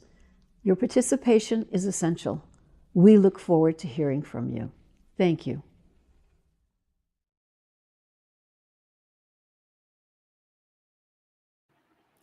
Do you know the level of their confusion? They are so confused that even when you send your ideas in English, they are still confused. They want you to put it in 6 different UN official languages. That means just write us in different languages. Maybe we don't know what we are doing. We are confused. Write us in different languages. Just write us in 6 different languages so that we can look at the meaning very well. People can interpret to us very well from different 6 official UN languages. They are so confused that English now, they are tired of English because they have not gotten anything from English. They now need other languages. Write in other languages. Just write from your language. Just write from your language. But if you write with Biafra language, they will ignore you. If you write in any language of Africa, they will ignore you. If you write in Arab, write in English, write in French, write in German, write in the other ones are good. But write in one of your Africa dialects, forget it. They say 6 official, the same mistake they're making. That means that the 6 official language registered and recognized by the UN, that means you are not part of the program. That simply means you are not even recognized. They recognize only 6 that has to do with the world powers. It does not include your language. That alone has flawed the whole program again. That means that anything they're going to do now still will not favor you because they only have 6 official languages. If you write in your language, they are not going to get anybody to look at it. They will trash it because it's not part of the official language. So anything they're asking you to do now, it is not for your favor. It is still for their own interest. So those of you carrying files like these idiots I'm going to play now, these idiots that actually said they are interrogating Mazi Manepa. Let me play it again. Confronting him in this kind of so-called interview, confronting him ignorantly and foolishly. Listen, watch it again and watch this aspect of it where Mazi Manepa had to put them, made them understand that that message he was telling that man, that one-way man, or what's that Oduduwa man, what he was telling that guy, it's actually for all of them. All of you irritate. They are killing your people. And you are here talking and listen to that HO. She said, not only Fulani that is killing, defending the indefensible. Listen. Well done for doing this, and necessarily you must be doing this more, engaging with a wider audience, because of course the space that you, sorry, I'm hearing feedback, the space that you speak is already a captured audience, so you're pretty much looping around in a circle if you continue to just hibernate in that space that you do speak. So necessarily, all right, let me take you to the point then. I am, yeah, let me go straight to it. I am a Yoruba man, so I'm somewhat outside from the outside looking in. But the one thing that I do see, how long have you lived in the United Kingdom? Long enough. How long? Can you tell us how many years? I can't. Long enough. That's suffices. So you are not being truthful to yourself. I want you to speak like a Nigerian you are, proud Nigerian. Do not come here and give me an accent. Speak like a Nigerian if you are a Nigerian. How long have you been living in the United Kingdom? I just answered that. Long enough. Well, how many years? Long enough. Were you born there? Were you born there? Well, what does that have to do with anything? It has to do because your voice irritates me. Oh, God. Your accent irritates me. Well, why is that? Does it irritate you? I don't want to hear from you if you cannot speak like a Nigerian. Are you intimidated? Intimidated by who? By you? By my voice. Please, somebody else. I don't want to hear this man. You need to speak like a Nigerian, a proud Nigerian. Talk to me like a Nigerian. Simon. Yes? You talked about... I come here boiling. I'm going to take... Wait, let's go. I'm boiling because Fulanis are killing you people and you are here speaking accent to me. It is and not I come here by myself. So all right. You know, I'm a freedom fighter. Sorry, Dr. Damages. So, one man. Let's move to another person. Dozie, go ahead. Sorry, why is that? Okay. Let me. Why is that? One man. Speak like a Nigerian. That's what he said. Okay. Like a Nigerian. I can be very arrogant and very civil at the same time. If you cannot speak like a Nigerian, I don't want to hear from you. Mr. Ekba. You don't have to be intimidated. You don't have to be intimidated. Now, you see, that speak like a Nigerian is significant here. It is not about even the accent. The word accent there is actually representing the mindset of these people. They are no more interested in portraying that nation they represent. They want to portray another nation in defense of the nation that cannot be defended, which is Nigeria. I mean, well, it's not a nation anyways. According to their own order of explanation, nation. Now, you say you are a Nigerian. What are you doing to protect Nigeria? What are you doing? Because you are there in the United Nations, I mean, the other nation where you are. What are you doing to protect Nigeria? But here you see somebody who is fighting to make sure that he defends the nations within that contraption. You are coming to look at that woman. Look at what she was saying. It is not only the Fulanis that are killing. Let's correct that. Time is against us. I'm going to stop here. Tomorrow we have... Let me go to the messages. From here we have good afternoon, sir, my beloved. Thank you so much, my brother Kende. You're here. Good to have you. Good to have you here also. Thank you for joining. We have All Hail Biafra, Oduduwa. Yes, so Kende, the nations that Chukwu and Oluwa has designed. Much love, bros. Unstoppable Movement TV. Thank you so much. Much love from me too. Thank you so much. And Taylor MB. Taylor MB said good afternoon. And with a smile, also, of course, good afternoon to you, my brother. Taylor MB. Shalom, everyone. Kelechi Ambrose, Aubrey's Dishes. Thank you so much. Aubrey's Dishes. Good to have you again. Eva Mats. He says, Mbewo Mazi Kelechi. Thank you so much, my brother. Dewo to you also. Good to have you as always. Kevin Oceano, Simon can't even stop himself because it is the force of nature. Thank you so much. Simon cannot even stop himself. He cannot stop himself, including me. I can't stop myself. Because sometimes people will tell me, don't you know what you are doing is dangerous? Look at the kind of messages people send to you. Look at the kind of things that you do. I say, that is it. I can't stop myself. I'm already on a course in a mission. Simon cannot stop. He is the dragon. The dragon cannot stop. It has the features. That feature, you can't, there's nothing you will do that you can stop it. You know what Jeremiah said when they were talking and everything, they were attacking and everything. At the point, he said, when I tried to stop, when I wanted to quit, the fire in my bones couldn't allow me. The fire was burning inside of my bones. It is inside. You can't stop it. It is burning within. When I feel like quitting, I feel that fire in my bones that I'll just find myself again into this thing and doing it. That's what he said. So thank you so much, Kevin Bosiano, for that. Kennedy said, I so much believe that God of heaven didn't make a miss to bring me through my parents, which are from Oduduwa and Biafra. My dad is from Oduduwa, while my mom is from Biafra. Wow, that's good. That means you are a citizen of the two nations. Wow, good. This is interesting. That's cool. So your dad is Oduduwa, your mom is Biafra. Wow, cool to hear this. Yes, Rick, Kende. So okay, that's why you have Oduduwa name as Kende, and all of that. That's cool. Good to have you, my brother. Good to hear this and know that we are of the same blood. Aubrey Zishu says, Kende, welcome to your motherland. You are blessed. Okay, yeah. That's lovely. That's lovely. Aubrey Zishu knows how to monitor, messages and then respond rightly. A compromised set of demonic people. Matthew 24 is playing out with the Joffo and cohorts. Imagine the epidemic of saboteurs everywhere, and we know that we have defeated them also everywhere. We have defeated them. So Mwapa Mitchell says, Shalom Biafra. Mwapa Shalom Mitchell. Shalom Biafra is here. To God be the glory. Thank you so much. Mwapa Shalom to you too. Good to have you. It's been a while. I saw you anyways, but good to have you here. And of course, Biafra is here according to the order of the Spirit. Good afternoon, Brother Kelechi. John Almeida, good to have you as always. You always send a message once you're here. Thank you so much, John. Good to have you. Unstoppable Movement TV says our people are so blind to see their future with Biafra Nation. No, they have been blinded to the fact of their greed and their stomach. Their stomach, what they will eat now, what they will gain now. So they're blinded. Sit at home is the key. That's it. Fundamental. Unstoppable Movement TV. Thank you so much for that. It's just a fact. Noelin Adiambo, you called yesterday. Good to have you again here. He should ask for the evidence. Use the court and the judgment.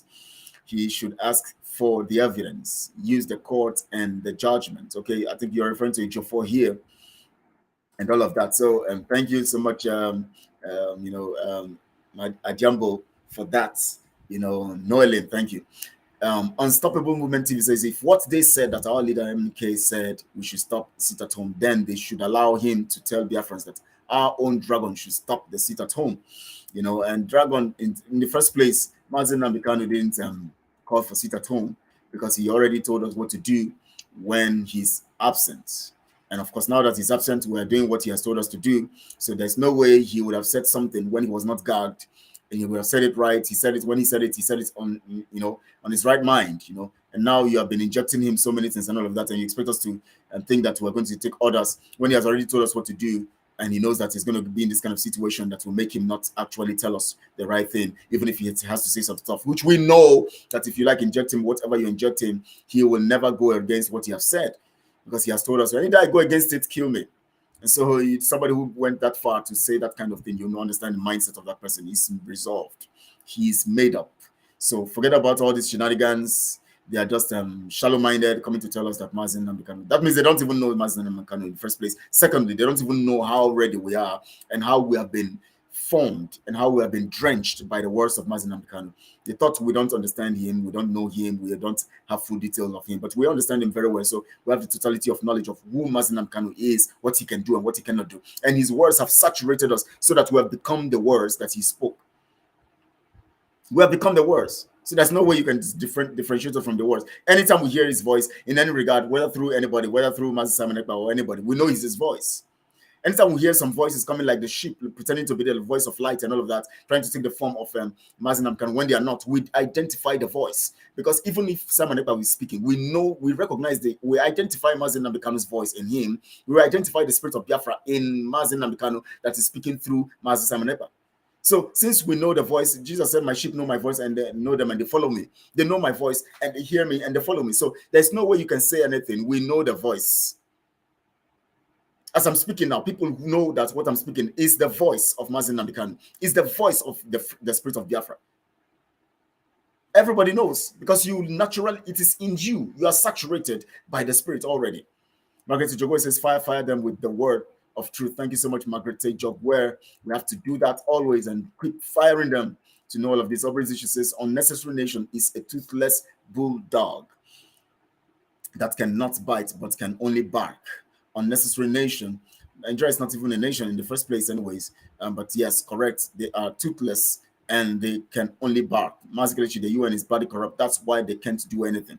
That's because they are badly corrupt, because the people spearheading the UN are actually the same people fighting us, trying to keep us down, trying to subjugate us. So what kind of rule will they do that will actually work? It won't work because their intention is to gag us and keep us down. So that is why they are flawed. That is why they will keep failing. That's why we cannot depend on them in what we're doing. We're only going to inform them.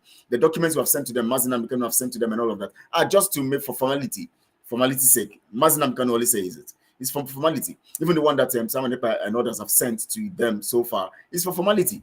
You know, just to say, you know, we have done, at least we have done due process. We have gone through due process in that regard. And now we're taking the actions since you didn't respond, because we know what you have cannot help us. You cannot respond rightly because your plan and program cannot help us. So now we're taking the laws in our hands because we have given to you, you cannot do anything because you cannot help us. Obviously, you have even said you can't help us. So now we know that we have to take the actions in our hands and take our freedom in our hands. Margaret Jogwe says they will continue to struggle till Biafra comes. He said, thank you. He said to that prayer, they will keep struggling until Biafra comes. We are rounding off. We're rounding off. And Mr. Dazan says, I call them air brains. Yeah, just air. And then once you just deflate it and that's all, nothing else is left. It's gone. Franca Mukonkwo says, greetings, everyone. Thank you so much, Franca. Good to have you here. Aubrey's Dishes, you're saying something here. Let me look at the message. You say, we are not waiting for the United Nonsense. United Nonsense, not United Nations, United Nonsense. The countdown to Biafra registration is on. Yes, we can wait on them. They can't even help us anyways. So the issue of waiting for them does not come to play here. Evermat says the United Nations are telling you they don't know what to do, and they are devising another means, which is going to be one world religion. We must not take chance if we miss Biafra. Now, we are done for. The truth about it is that no matter the ideas people give, they will only take the concepts from those ideas that will favor that one world order that they want, so that they will be able to subjugate you more and see whether they can have ideas on how to press you down more from the ideas people are going to give. That's what they are looking for. Not because they really actually look for your freedom and all of that. The clock is ticking. Tick, tock, tick, tock. Obligations. Tick, tock, tick, tock, tick, tock, tick, tock, tick, tock, tock. The clock is ticking. We have few hours to go to the total lockdown of Biafra land. Few hours to go. Our people are getting ready. Our men are getting set. We are ready to lock down Biafra. The ESN, the alliance, everybody is set. The weapons set. The bullets set. Everything set. The tanks set. The weapons. Everything is set to engage the forces of darkness. We'll tell you wherever you are, don't come out if you love your life. Don't come out, because the Nigeria agents will hit you and they want to hit you to get back. And of course, we are going to enforce. If we see you outside, we're going to flog you, give you 48 lashes, koboko, because we will not kill you, of course, but we'll give you lashes. When we give lashes as you are running away, those ones will now take you down. That's, you have ended your life for yourself. So you better sit at home. All this stubbornness you are doing, ranting on social media, it won't help you. It will only get you down. So you better obey, respect yourself, and sit at home. That's just it. Unstoppable Movement TV says the agenda for the new Antichrist government for peace. That's it. They're looking for ideas that will help them. And of course, you know that concept of the idea will actually encapsulate the details of how they can keep you down and down and down. That's what they're trying to do. Kelechi, keep opening the eyes of the need at this critical time. My people need is especially that food woman in Dr. Damage. That's it. That food woman. Oh my God. I don't have time. I wanted to talk more on that video, but I didn't want to express that because of time. I don't want this to be too long. If indeed Biafrans and Oduduwas are animals, will they allow the few sellouts in their midst used to subjugate and enslave them to steal their freedom this time? From PI Prince Ezem Iheanacho. Oh my God. So you hear that? Only those who will allow themselves to think that they are animals, because anytime you think you're an animal, definitely you can never be an animal, which means you're going to operate lesser than animal. Because with your instinct and at the same time your ability of access to reasoning, you would always not behave like an animal, because that alone, the faculty of reasoning, has already cut you off from having the ability to behave like an animal. So you will always behave either lesser than an animal or like a human being. That's the fact. So Aubrey says, why is that woman pretending? United Nonsense is the author of the Igbo Misfortune. The Agenda 21 moved to 2030. Didn't help anyone. That's it. It's never helped anyone, and it's making things worse. It's making things worse. Prince Ezem Iheanacho says, let your advice to them be this. We want you to take advice from the advocate for humanity. Let you and invite me for advice. How can people who don't have what it takes to be able to invite you for advice? They will actually want to invite you to actually say what they want to hear. So when they know that what you want to hear, what they want to hear is not what you're going to give them, they will never invite you. Thank you, Prince, for that. Aubrey says, when they say peace and security, certain instruction come upon them. That's no peace upon. There is no peace until the Prince of Peace comes. Yes, that's the truth. That's what the scripture says also. When they say peace and security, certainly destruction comes. Because the only one who holds the ultimate peace and security is the Prince of Peace. So anyone hoping on United Nations doesn't know what time it is. John Almeida, that is it at all. They don't know what time it is. Prince Ezem, well done, Kelechi. Thank you so much, sir. We of course tomorrow we're going to have you here, and you're going to bombard, these people and unleash that fire, that dragon spirit, out, bringing out the fire and dealing. By this time, 5 p.m. tomorrow, we're going to be here, and of course we're going to be pouring out the fire, because yes, tomorrow is the lockdown, and by 5 p.m. Biafra time, we would have at least spent some time in the lockdown, so we'll be able to speak very effectively to the people tomorrow. So Prince will be here, the Oduduwa people, one person or two will be here, and others, of course, any other Biafran that is we're expecting, because we want to have a house tomorrow that will actually talk strong, come strong. We're going to do that tomorrow. So please prepare yourself. Tomorrow is going to be massive. 5 p.m. Biafra time tomorrow here on this platform, not 1 p.m. Tomorrow is going to be 5 p.m. Please put it in your diary, because of the Oduduwa people. 5 p.m. We're going to make it 5 p.m. Biafra time, so that we can have the house full here on the Alliance in Focus. And we're going to be looking critically on the issue of freedom now. Freedom now, because of the Alliance. How potent the freedom now has become, and how potent now that our freedom has become. Now, remember, if you observe very well, you discover that as soon as Professor Banji Akintoye and Igbo came on that platform with us, and we actually talked about our freedom, that was when this evil and the Jofor people now came out stronger. Their betrayal, they now started doing, they now understood the level that, we didn't know it has reached this level. They now started attacking profusely, coming out all strong.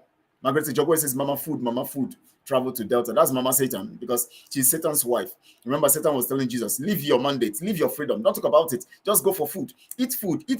You need food now. You need food. You don't have to stay hungry. The same way people have been eating and eating and eating. Yes, they say they want to stay hungry. Let's just assume now people want to stay hungry for 5 days. Somebody now comes and say, eat food. You must give them food. If you don't give them food, you are wicked, you are evil, you are blah, blah. Oh, Lord have mercy. What a woman. Which community is she from? That community should take her and stroke her very well. Honestly, she's an evil woman. You should watch out on that woman. We have to investigate that woman, HO or whatever she represents. And see how your place is messed up. She doesn't see that. No good roads, not even hospital to talk of. No, she doesn't see that. What's her business? It is when they see people who are coming out for freedom, the evil in them will now spring up. Because you know what? The witchcraft in Africa, they always want to see you suffering. Witchcraft in Africa, they too are suffering, but they want everybody to be suffering. Don't you see one video in circulation where this woman, if you look at this woman, she's suffering, but she has been killing people. She says she has killed over 10 people. Just do juju, just kill people. Just kill people. Just anything that is going to look like success around, just kill, including me. I'm not going to be successful, but around me too, people are not going to be successful. That is their mindset. That is the same way this woman is. You see, when it came to action that to bring freedom, she came all out. She decided to come on screen, to talk, to insult, to talk against Simon Ekpa. But all this while, lockdown, the trouble, the destruction of the land, the oil spillage, and all of the things happening in Delta State, the so-called Delta State, the name that the Fulanis have given to them. She's saying she's adopting that name. Don't you see she's an agent of the Fulani? She's saying, I'm from Delta State. I'm from Delta State. Don't include Delta State. What is this woman? What does she think she is that she wants to speak on behalf of Biafra land, that portion of Biafra land that the zoo called Delta? What is the meaning of Delta in the first place? Who bears the name Delta? How does the name Delta represent the name of a people? And she's telling, let me not go, the time is against her. I don't want to go too deep in talking about these things again until tomorrow. We're going to spit fire from here. It's going to be massive tomorrow. 5 p.m. Biafra time, Oduduwa Biafra people will be on this platform. 5 p.m. Write it, call other people, tell them. Everest Meadow says, where do you got Dogoyaro in this America? Kelechi, I thought you live here in New York. You want to know where I live? You say where I get Dogoyaro. You don't know Dogoyaro is in America. So you don't know Dogoyaro is in America. That means you don't know. That means you don't know what you're. That means you have not checked. Get Dogoyaro every morning. Take Dogoyaro. Put them, cook them well. Put them for cup. Drink morning, night. All those junk what they eat. All those things they have the American nutritionists and all those people have created for you to eat, so that after you eat, you go to another segment where they have the doctors to give you drugs. You know they are part of all the medical. They are all part of the medical field. They put that cross. I mean that stick and that snake, meaning that you are looking up to us. So we give you the food you eat. Eat the junk.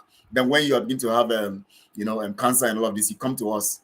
And when you are becoming obese and all of that, you come to us. When you are beginning to have bloated heart, your heart is swelling, but because of fat and other things, your belly is becoming fat. You come to us for surgery so that we can remove fat from you. They give you the food that will make you get into sickness, and then they channel your complaint. They tell you to channel your complaints to the medical doctors, where you're going to go talk about the sickness that's wrong with you because of the food you've been eating. They advertise the food very well everywhere. They are cooking different kinds of things, and then when you fall sick, you go there. Now you go, that is the business. That is how when they look, they say, okay, we need to design something like Corona. They fund China, Wuhan, fund them. They produce the virus. They spread it all over the world. They now say, oh, there's a virus pandemic everywhere.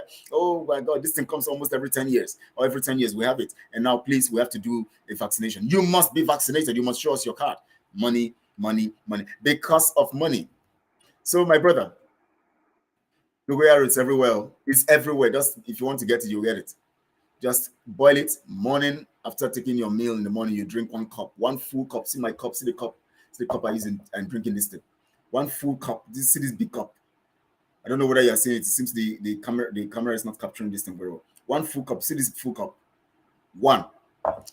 Then at night, I take another 1 before sleeping. I know before sick now. All the sugar in my body going to come out. Everything, all these sicknesses, all these things, all this unnecessary free radical stuff coming against you. You'll get them. You'll deal with them. Margaret and Mr. Aubrey's issues is laughing to something.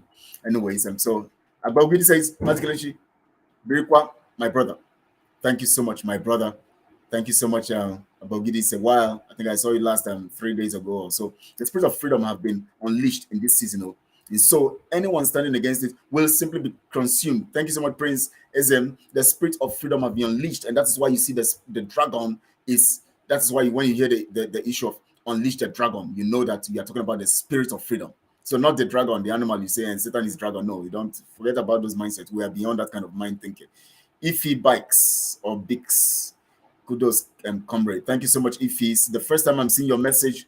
I want to have your message always, as always. Anytime we're broadcasting, get your message right here so that I can mention it and then get conversant with your name, Ify Bikes or Ify Bix.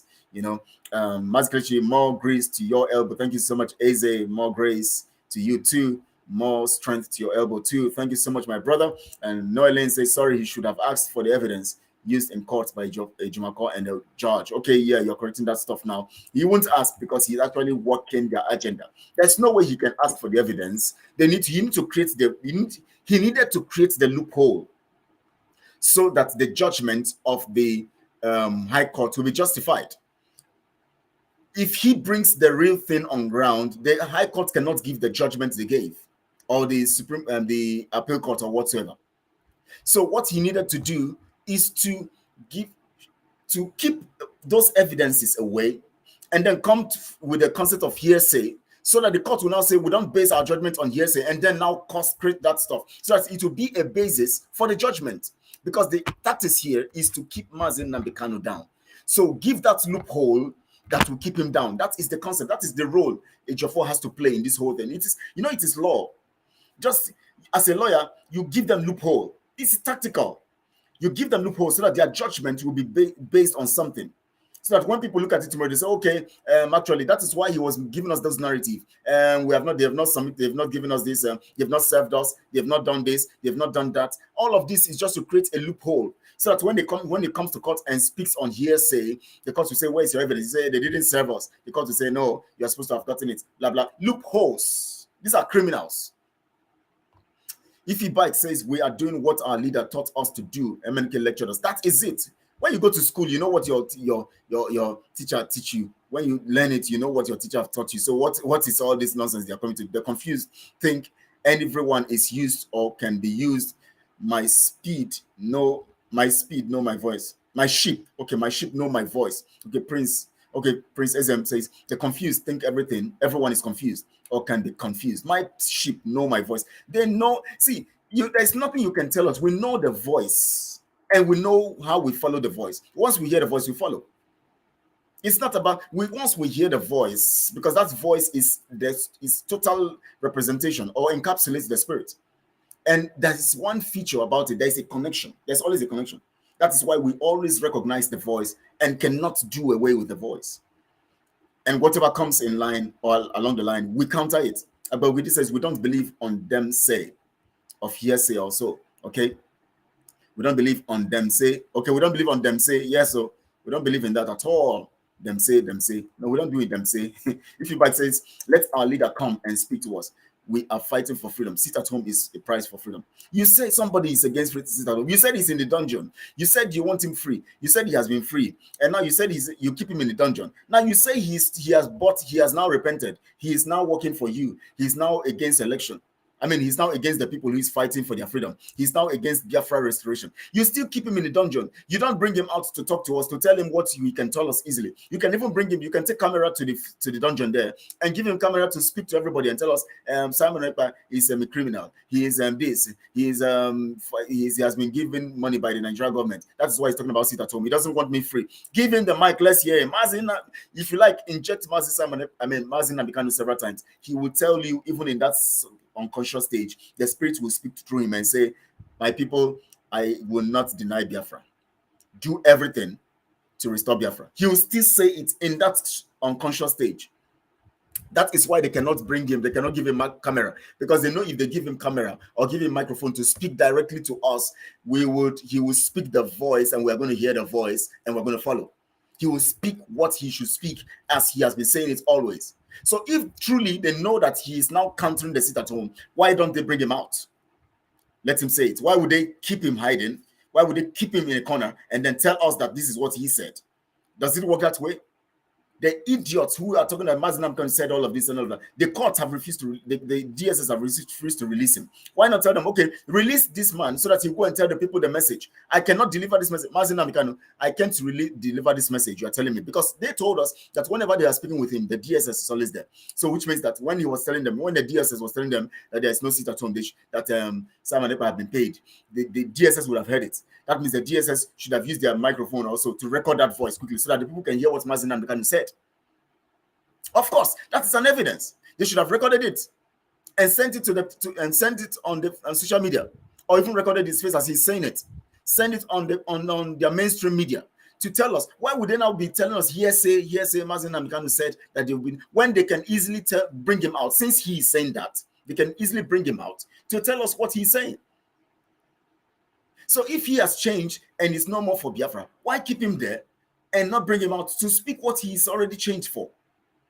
And if he has changed, how come you're still locking him? You are locking him because he has not changed. You are locking him because he has refused to vouch. You are locking him because he has refused to actually toe the line of your narrative. You are locking him because he's saying some stuff that you cannot tell the public. You cannot allow him come to say in the public. That is why you're locking him up. So what you need to do is keep him there and come to tell us something else. It's as simple as that. They are just being foolish. So if you bikes, thank you for that submission. Thank you so much for that submission. United nonsense, indeed. They can't. That's United nonsense. They can't help themselves, let alone help anyone else. Prince Ism, thank you so much, sir, for that. They can't help anyone. How can they help when they are, when they need help? You can imagine that from the time UN have been formed, they had an agenda that's not workable. United nonsense. You know what fellas call them? United Nations. He said, who and who unite for United Nations? Israel versus Lebanon, Iraq versus Iraq. No be there than they, United Nations. Disunited United Nations. That's united nonsense. Animal talk don't start again. Dash them human rights. How animal gonna say they no born me a slave? How animal gonna say slave trade don't pass? They won't dash us human rights. Animal must talk to human beings, give them human rights. You know what fella said? I beg, make you hear me very well. Tell them, say, human rights are my property, so they can't dash me my property. Human rights are my property. You can't dash my property. Some people say, why they talk like this? So they talk to carry me go prison. No be me, they talk. Now, you see, when you are possessed, no matter what they do to you, you will stand firm. That is what is happened to Mazi Nnamdi Kanu. Mazi Nnamdi Kanu is possessed by the spirit of Biafra. That is why Mazi Nnamdi Kanu, if you look at his eyes, you will know that this person is not ordinary. Oh, let me not go there. The time is already against us. Prince SM says the alliance acted like pouring hot flame into an animal's habitat. Yes, that alliance, you see, all of them began to bubble from their corners. As soon as that alliance thing was announced, oh God, hell was let loose. Hell was let loose. They came all out. They began to do everything to discredit everything. To say Mazi Nnamdi Kanu is saying this. Mazi Nnamdi Kanu is angry. Mazi Nnamdi Kanu is this. Mazi Nnamdi Kanu is talking angrily. Mazi Nnamdi Kanu, Ejiofor now came strong to begin to tell us that Mazi Nnamdi Kanu is angry. He now began to attack Simon Ekpa directly now with his messages. Didn't you notice it? Ejiofor now started the program. This time around, he had to do it directly because he felt that other times, he was trying to be careful so that this time around he came out all out. He said he want to damn the consequences. That is what has landed him in what he is now. You can't bridle the Leviathan or the dragon. How? What tool do you have spiritually or physically? You don't have the tool. You don't have what it takes. And it sent them wild, and they went berserk. All hell let loose. They went berserk. America is recycling sickness and disease in the name of food. That's it. That's what they're doing. So that you will go to a hospital. That is why they put that sign of the snake and that angle. They are not representing it the way Christ represents it to us, or the way Scripture represents it to us. They are representing it in their own context, that you have to look up to them. So they give you what will make you sick, and you have to go back to the hospital to be treated. They regulate your life. They control you medically. That's what that image represents. If you don't know, just know it today. Eval Martin says, in the name of food and drugs, they keep recycling disease and sickness all over the place. That's what they do. Recycling disease. Oh, Madam Ifi, so you are the one who is, if no one, I look like that Ifi, and I saw Bix. I know Bix or Bikes may be on Biko. I saw Bix in it. I said, no, let me just not assume, because I don't want to assume here. So now it's good that you told me, this is me, Madam Ifi. Good to have you here. Oh my God, one of these days you're going to appear here. We're going to talk, So, strong woman of Biafra. Good to have you here. Thank you so much. Now let's go to the next. Abraham Chuku Jeku. Okay, Comrade Ambrose K, you are born for this critical situation. Thank you so much, my brother, Abraham Chuku Jeku. Thank you so much, my brother. I say to that, and I of course I concur to that. That's true. You're correct, my brother. Thank you so much for recognizing that I appreciate you, my brother. Thank you so much for the compliment. Prince Ism says, we sin and no betrayer in this world. We also have seen all manners of criminals and criminalities in Nigeria, but Ejiofor has proven to be the very worst of betrayers and criminals in the history of humanity. Honestly, Judas Iscariot, they learn work.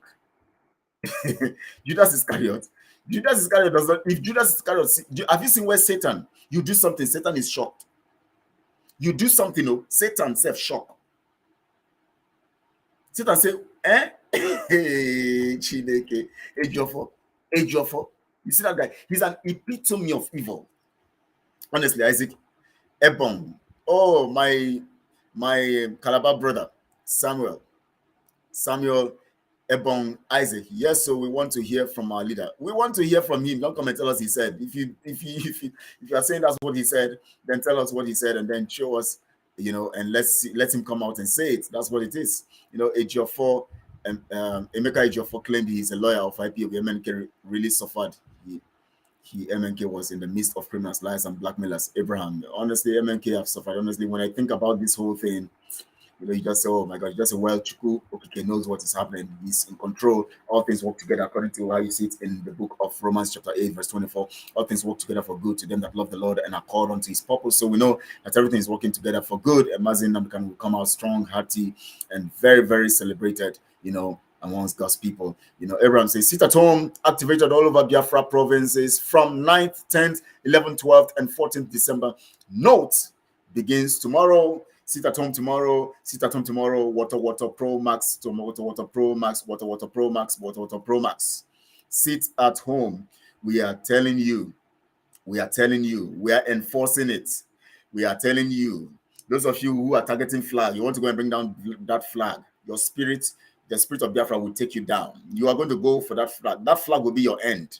If you think you want, and you see during the sit at home, more flags will be going up because it's the spirit of Biafra at work. You can't fight it. Don't struggle with this thing. It's like Pharaoh just struggling with the freedom of Israel. God, let my people go. Simple. You are struggling. How can you struggle with something that is higher than you? How can you fight what is higher than you? How? You can imagine Andre the Giant, the wrestler who must die those days in USA Championship Wrestling.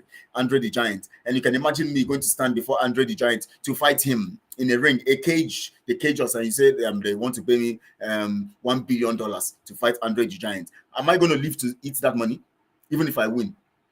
I can't even win in the first place. 2, Andre the Giant will use me as Sarah to get $1 billion, and I will go for it because one blow alone, I'm gone. You can imagine this man is trained for it. Now, Andre, how many of you know those days, USA Championship Wrestling? Those days. You talk about Andre the Giant. Those days, you talk about Mighty Eagle, Male Mascara and all those people, and Superfly Snooker and all those people. Those people, those young people of this our young people won't understand what they are talking about. At least let me claim old age a little too. So those of you who understand those days, USA Championship Wrestling, David Von Erich, Kerry Von Erich, Kevin Von Erich, they will brag Ric Flair, Michael Hayes, Terry Gordy, Buddy Roberts, and all those people. Oh, Lord have mercy. They used to put to work those days, will be jubilating. When I go fight that kind of fight, I'm dead, I'm gone. So that's what these people are doing. All these things are people fighting what they cannot win, but they will go down for it. That's where victory is pronounced, because people need to go down for victory to be pronounced. 2 people must fight and somebody must go down for victory to be pronounced. So they need to fight so that they will go down, then victory will be pronounced to our favor because the spirit of Biafra is already in control. Samuel, Ebong Samuel, watching you from coastal region of Biafra, Anang province. Of course, I know Anang, my brothers, my wonderful brothers. Precisely. Good to have you, my brother. Good. I will always want to have you here, and all of that. And of course, want to know the updates, what is happening in that region, in that area, in that province, in that area very well. Want to know we are coming for a job. We will deal with him in Biafra land. Of course, we coming for a job for me. We are coming for a job for we will deal with him in Biafra land. Samuel Joy will definitely deal with him in Biafra land. That's the truth. You're correct. Carol White and his cohorts, Madubugo. Okay, I thought I was reading Madubugo and Eastern Fulani blackmailers are panicking. and we have not started. After 5 days, civil disobedience, 10 days and 3 weeks loading. MNK, and tell them. Okay, Mazik KA. Okay, Mazik KA. MKA. Mine is MKA this time. And tell them. Thank you so much, my brother Abraham. Yes, I have to, and I'm doing that strongly. And God bless you. God's blessing to you. And he said, thank you so much, Chukudi. At least you have rounded off this stuff today. On that note, I'm rounding off here. God bless you too, my brother. God bless you all that have sent your messages and watching. Please send this video to the people to listen. From tomorrow, we're going to be here and we're going to be talking. Listen to Master Samanepa this evening, with the eve to the program. And you know what our Promax is the code. We are determined to get our freedom. The spirit of Biafra is possessed us. We cannot do. With the moment we think like quitting, the fire burns in our bones. No matter what we're going through and whatever is happening, the fire is burning. There's no way we can stop it. How can you stop what the spirit, when you have been designed to operate in a way? It's just like you have a motorbike. It has been designed to actually function, and you say you want to turn it to do something else. It's not going to be possible. It's going to function the way, once you kick it, start it, and it goes the way it's created to do. Understand it. So that's how we've been created and programmed to go. So the spirit of Biafra is already in control, and we shall get our freedom in all ways, and the way it should be. Say no to Ejiofor, say no to Ohanes Ndoshi, say no to Igbo governor, say no to defunct members of the DOS. Don't say DOS because they are not DOS. DOS criminals. Say no to Zoo, say no to Igbo politicians. All of them, no to them, fundamental no to them. Prince Ezem says all that Mazi Nnamdi Kanu said are written on stone. Anything written on stone cannot be, is conspicuous at all times in the hearts and minds of the faithful, and until he is out and free, the faithful will never take fresh instructions from any third party whose intentions are to steal, kill, and destroy. That is what it is. That is what it is. Fundamentally, we can never take instructions from a third party. When he gave us instructions, he was in his normal mind, on his normal mindset, when he gave us the instructions, not from a third party. So this time around, again, if we're going to take instructions from him in this critical time that we're in, we need him present. If the enemies recognize that he's actually against us now, if the enemies want to prove to us that Mazi Nnamdi Kanu is now fighting us for fighting for freedom and fighting for him, then to prove that, they need to bring him out and let him speak. Don't tell us that he said. Are we kids? Are we stupid? You can't tell us Mazi Nnamdi Kanu said. When he is there, you can actually bring him out to speak. Why are you not bringing him out to speak when you are giving us an impression that he's against what we're doing? If he's against what we are doing, and you know that what we are doing is against you too, and he's against what we are doing that is against you, that he is fighting, that's made him be in that dungeon, then bring him out. Let him tell us that we're fighting against him and for fighting against you. That's how it is. It's as simple as that. What else? Biafra is our demand. Full stop. Thank you so much, Isaac Ebon and Samuel. What's the difference between Obong and Ebon? Obong is God, right? Obong often. Etie. I used to have my friends from that region. They say something like one was when I was in school. I don't want to mention one of the schools the higher institution I went. He say, where's one of my roommates? He say, Udem. That's what they always call me, Udem. I say, Udem. Okay, he told me Udem means my friend. I say, good. That's what I learned, though. And the other one say, so many that I learned, I've forgotten them. Just some words like that, And I like the way they pronounce it, Udem. Those as if I want to have some kind of accent there. Udem. My yump. When they say jump, they say yump. Ogawero, I want yump in Samuro. Don't mind me, I'm just joking. Ogawero, I want yump in Samuro. Don't mind me, my brother. I love you guys. I love you all. Thank you so much, all. And I will say, God bless you all. Bless you, my people of genuine freedom fighters, Autopilot, IPUB. Thank you, Tina Martin Sauce. Good to have your message here again. I want to thank you all. I'm going to play the video of that United Nations woman again so that people can listen to the junk again. And then we close for today. Thank you so much. I love you all. Tomorrow, prepare 5 p.m. Biafra time. We're going to have our Oduduwa people here. And together we're going to be here. And we're going to actually spit fire right on this platform, and all of that. So please prepare yourself. It's going to be massive. It's going to be wonderful. It's going to be awesome. 5 p.m. Biafra time, we're going to be here briefly, and then we spit as it is. Thank you so much, all. I love you all, and Chukwuokike bless you real good. I want to seek your help with an important initiative, the development of a new agenda for peace. Achieving lasting peace is why the United Nations was created. But today, with the growing number of violent conflicts around the world and the deepening divisions among states, we're struggling to deliver on that promise. We are preparing a new agenda for peace to help chart a path forward, to help rebuild multilateral action for peace. We want to hear your priorities and suggestions, your ideas on how we can address the threats we are facing, and on how UN member states can come together to build collective responses. We encourage civil society groups and representatives from around the world to submit your ideas to the email address newagendaforpeace@un.org in any of the 6 UN official languages. Your participation is essential. We look forward to hearing from you. Thank you.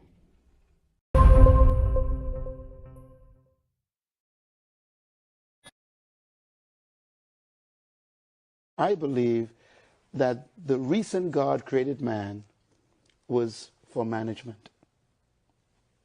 Really?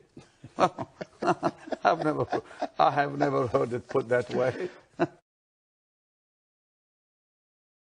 The first thing is to be honest with yourself. You can never have an impact on society if you have not changed yourself.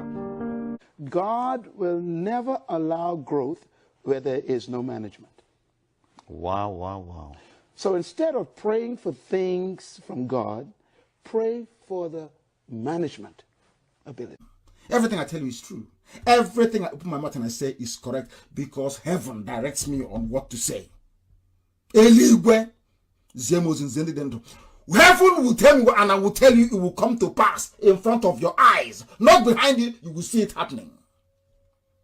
God will withhold things from you if you cannot manage them.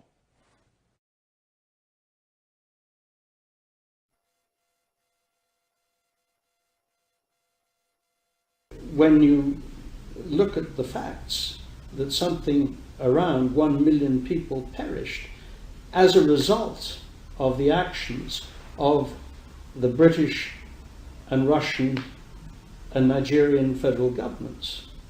Vis-a-vis what we see in Nigeria, which is truly not, it should not be surprising. Look, what's happening in Nigeria is barbarous. It's horrible. I mean, it's complete madness, yet it's not a priority. The United States unilaterally could do almost anything it needs to do. It would be a long-term effort, but it could be done. And the United States has the capability. All the elements of power, we have those. So why not?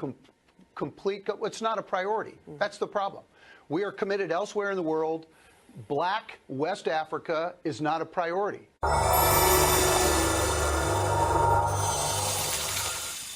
Anybody who changes his principles depending on whom he is dealing, that is not a man who can lead a nation. Excuse me. They can't tell me. No way.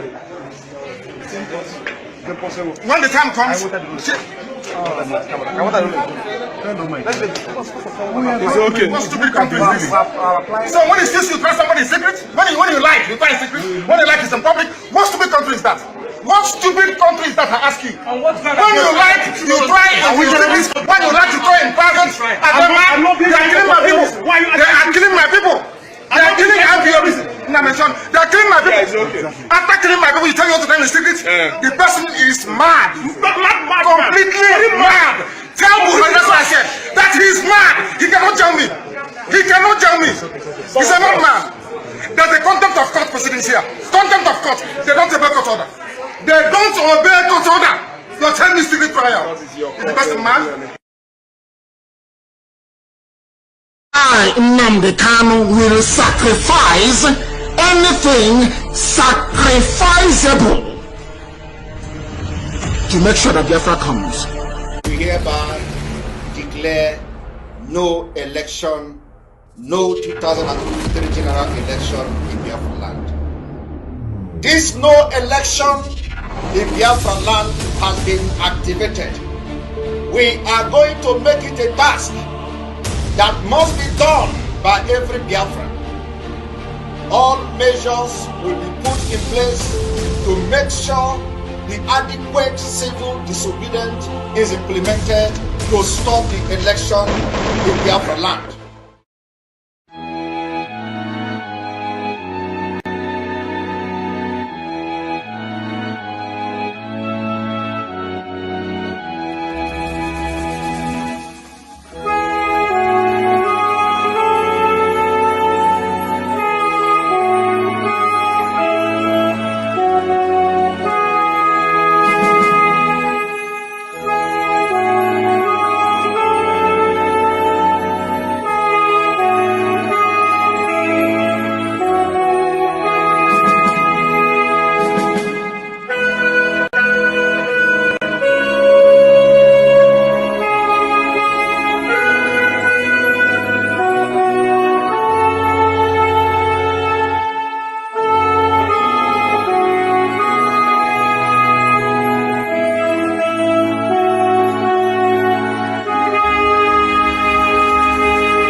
The meaning of discovery, it means to bring to light something that is buried on the ground. If you can accept that, then you know that Biafra is coming. There is nothing man can do about it. It's too late. Way, way too late. The countdown has begun.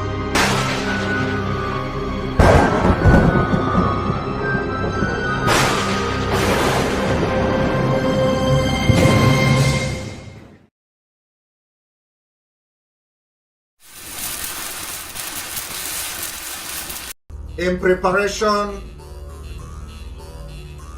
for the Biafra exit, the following date has been declared ghost town in Biafra land to make sure we affect no election and no electoral activity in Biafra land will be allowed on the following date.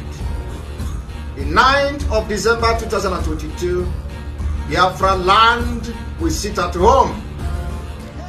On the 10th of December 2022, Biafra will be under lock and key. On the 11th of December 2022, Biafra land will be locked down. On the 12th of December 2022, Biafra land will be under lock and key. After that, we are going to go to market on the 13th.